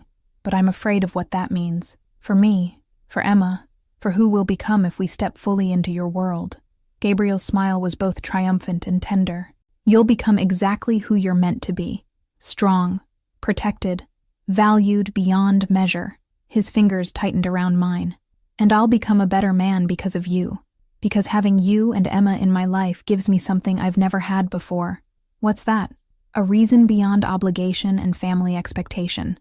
A future worth fighting for that isn't just about power and legacy. His voice dropped lower, intimate in the candlelit room. You make me want to be worthy of the trust you showed when you stepped between me and that bullet, Eliza. You make me want to create a world where Emma can grow up proud of the man who loves her mother. His words touched something deep inside me, a longing I'd suppressed since Daniel's betrayal, the desire for partnership, for someone to share the burden of life's challenges, for Emma to have a father figure who wouldn't abandon her. I need time, I said finally, to be sure that what I'm feeling is real and not just gratitude or dependency. Of course, Gabriel nodded, though I could see the flicker of impatience he quickly suppressed. Though I should mention that Kozlov's situation is evolving. There may be developments soon that change our immediate circumstances. What kind of developments? The kind that might eliminate the immediate threat to your safety. His tone was carefully neutral, which would mean you'd have the freedom to leave this estate if you wished. The prospect of returning to the outside world after our sheltered existence here was suddenly less appealing than it should have been. I see. My preference, Gabriel continued, his eyes never leaving mine, would be for you and Emma to remain here regardless of Kozlov's status, not as protected witnesses or guests, but as— He hesitated, then finished simply, as family. The word hung between us, weighted with implications. Family meant permanence, commitment, a fundamental change in identity from Eliza Reed, struggling single mother, to someone connected to the Castellano name and everything it represented. That's a significant step, I observed, my voice barely above a whisper. The most significant, he agreed, and not one I've ever contemplated before you. Before I could respond, the quiet of the evening was shattered by the sound of raised voices and hurried footsteps in the hallway outside. Gabriel was on his feet instantly, his relaxed demeanor replaced by alert tension. The door burst open, revealing Antonio, Gabriel's head of security, his normally impassive face tight with urgency. Sir, we have a situation. Kozlov's men have breached the perimeter at 2 points. The Eastgate team is down. Gabriel's transformation was immediate and complete. The man who had just professed his love with tender vulnerability vanished, replaced by someone harder, colder, frighteningly efficient. Activate Protocol Nightshade. How many hostiles? At least 12 that we've identified. Heavily armed. And the package? Gabriel's voice was razor-sharp. Antonio's eyes flickered briefly to me before returning to his boss. Secure for now. Rodriguez is moving her to the safe room as we speak. Emma. They were talking about Emma. Fear gripped me, icy and immediate. I need to be with my daughter, I said, rising from my chair. Gabriel turned to me, his expression softening fractionally. You will be. Antonio will take you to the safe room while I coordinate our response. He crossed to me in 2 quick strides, his hands gripping my shoulders with controlled urgency. Listen carefully, Eliza. No matter what you hear, no matter what happens, stay in that room with Emma until I personally come for you. Understand? The intensity of his gaze left no room for argument. Yes. Good. He pressed a swift, hard kiss to my forehead. Go now. Antonio will protect you. As the security chief led me from the room at a rapid pace, I glanced back to see Gabriel speaking urgently into a phone, his free hand already reaching for what appeared to be a handgun, concealed in a hidden compartment beneath the sideboard. The reality of his world had just crashed violently into our candlelit dinner, shattering the illusion of normalcy we'd been carefully constructing. Now I would witness firsthand what it truly meant to be part of Gabriel Castellano's life. The danger Sofia had warned me about, made terrifyingly real. Antonio guided me through service corridors I hadn't known existed, moving with silent efficiency as distant sounds of conflict echoed through the mansion. My heart pounded with fear for Emma, for Gabriel, for what was happening in this place that had become our sanctuary. We descended a narrow staircase and arrived at what appeared to be a solid wall. Antonio pressed his palm against a concealed scanner, then entered a code on a hidden keypad. The wall slid open silently, revealing a steel door beyond. "Ms. Reed," came Rodriguez's voice from an intercom beside the door. "Please identify yourself." "It's me," I said, my voice shaking slightly. "Eliza." After a series of electronic beeps, the steel door swung open, revealing a surprisingly comfortable room beyond, a space designed for extended occupation if necessary. Emma sat on a small sofa, her face pale but composed, a children's book open in her lap. She looked up as I entered, relief flooding her features. "Mommy!" She rushed to me, throwing her arms around my waist. "Mr. Rodriguez said bad men came and we have to hide, like a secret mission." I embraced her tightly, grateful for Rodriguez's effort to frame the danger in terms that wouldn't terrify her. "That's right, sweetheart. We need to stay here until Gabriel tells us it's safe." The steel door closed behind us with a heavy thud, multiple locks engaging automatically. Rodriguez, a younger member of Gabriel's security team, whom Emma had taken a particular liking to, nodded respectfully. "The room is secure, Ms. Reed. Reinforced walls, independent ventilation and power systems, communication links to the security center." He indicated a bank of monitors showing various areas of the estate, several displaying scenes of alarming activity. Men in tactical gear exchanging gunfire with Gabriel's security forces, smoke rising from what appeared to be the eastern perimeter. "Mr. Castellano will neutralize the threat. Our job is to keep you both safe until then." I guided Emma back to the sofa, trying to project a calm I didn't feel as I watched the silent violence unfolding on the monitors.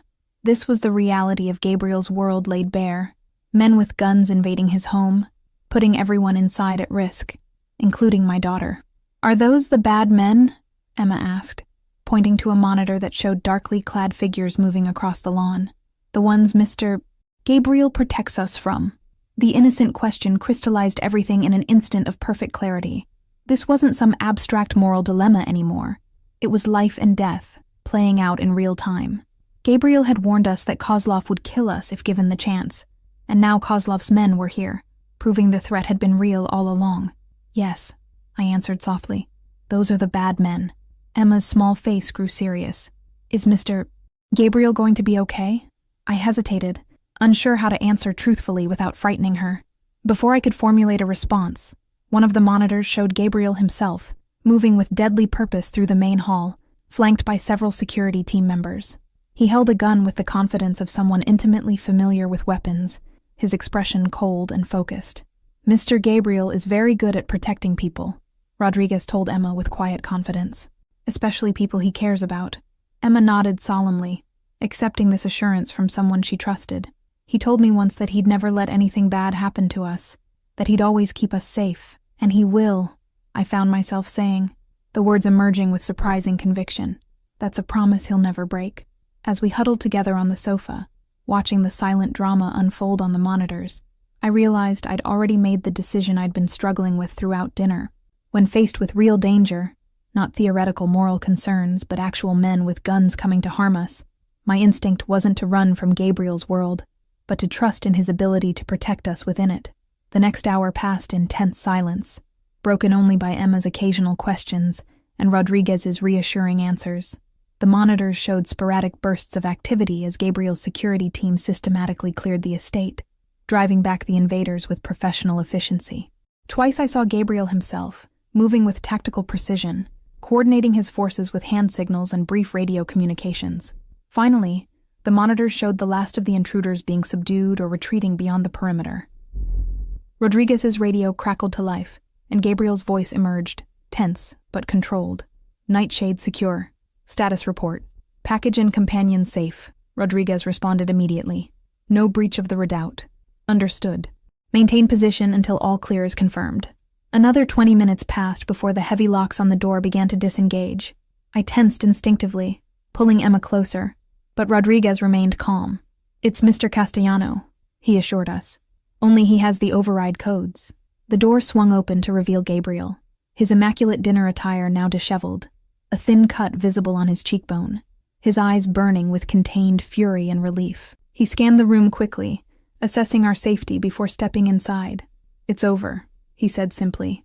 "Kozlov's men have been neutralized." "Neutralized?"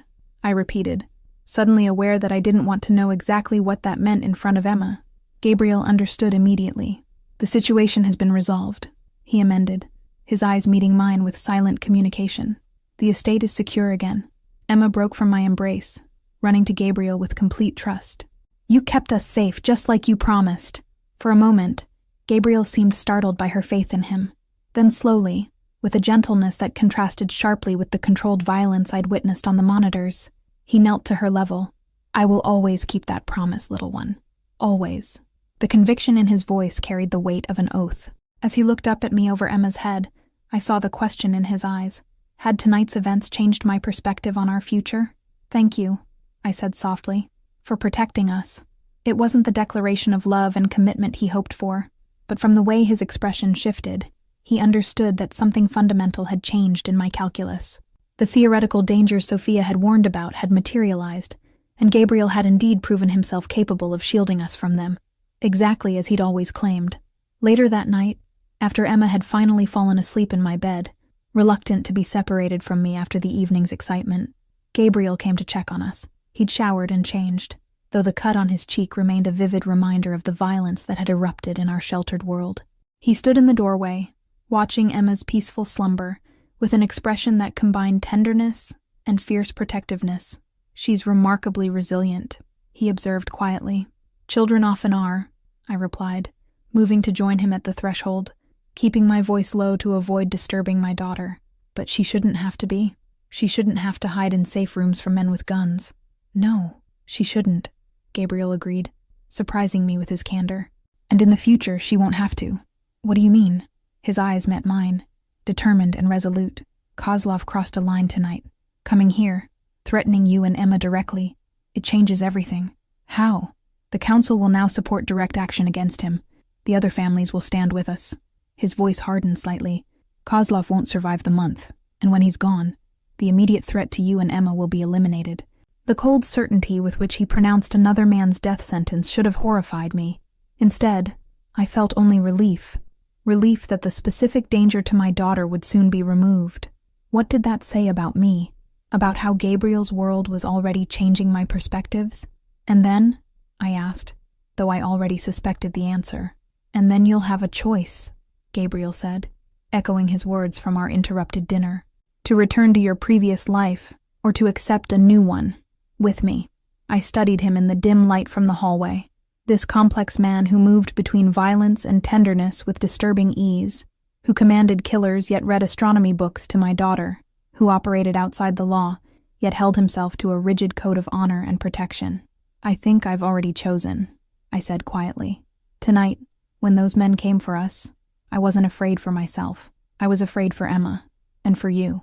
I stepped closer, close enough to feel the heat radiating from his body. I was afraid of losing this strange new life before I'd even fully embraced it. Gabriel's expression transformed, hope and triumph battling with caution. "Eliza, I don't know if what I feel is love yet," I interrupted gently, "but I know it's real, and I know that when I had to choose between the moral ambiguity of your world and the certainty of your protection, I chose you. That has to mean something." "It means everything," he murmured, reaching out to trace the curve of my cheek with careful fingers. "I'll make you a promise, Eliza Reed, the same one I made to your daughter. I will always keep you safe. I will never let you regret choosing me." As he leaned down to seal that promise with a kiss, I knew our future would never be simple or conventional. There would be challenges, compromises, difficult conversations as we navigated the complex intersection of his world and mine. Emma would grow up with privileges and burdens most children never imagined, but she would also grow up loved, protected, and valued by her mother and by the dangerous, complicated man who had somehow become essential to us both in the space of 2 tumultuous weeks. "I'm holding you to that promise," I whispered against his lips. Gabriel's smile contained both tenderness and the steel that had allowed him to survive in his dangerous world. "I would expect nothing less. It's one of the reasons I love you." As I closed my eyes and surrendered to his kiss, I realized that the bullet that had torn through my shoulder 2 weeks ago had done more than injure me physically. It had shattered the boundaries of the life I'd known and opened a door to something I never could have imagined. By saving Gabriel Castellano's life, I had irrevocably changed my own, and despite all the danger and moral complexity, I couldn't bring myself to regret it. Some risks, it seemed, were worth taking after all.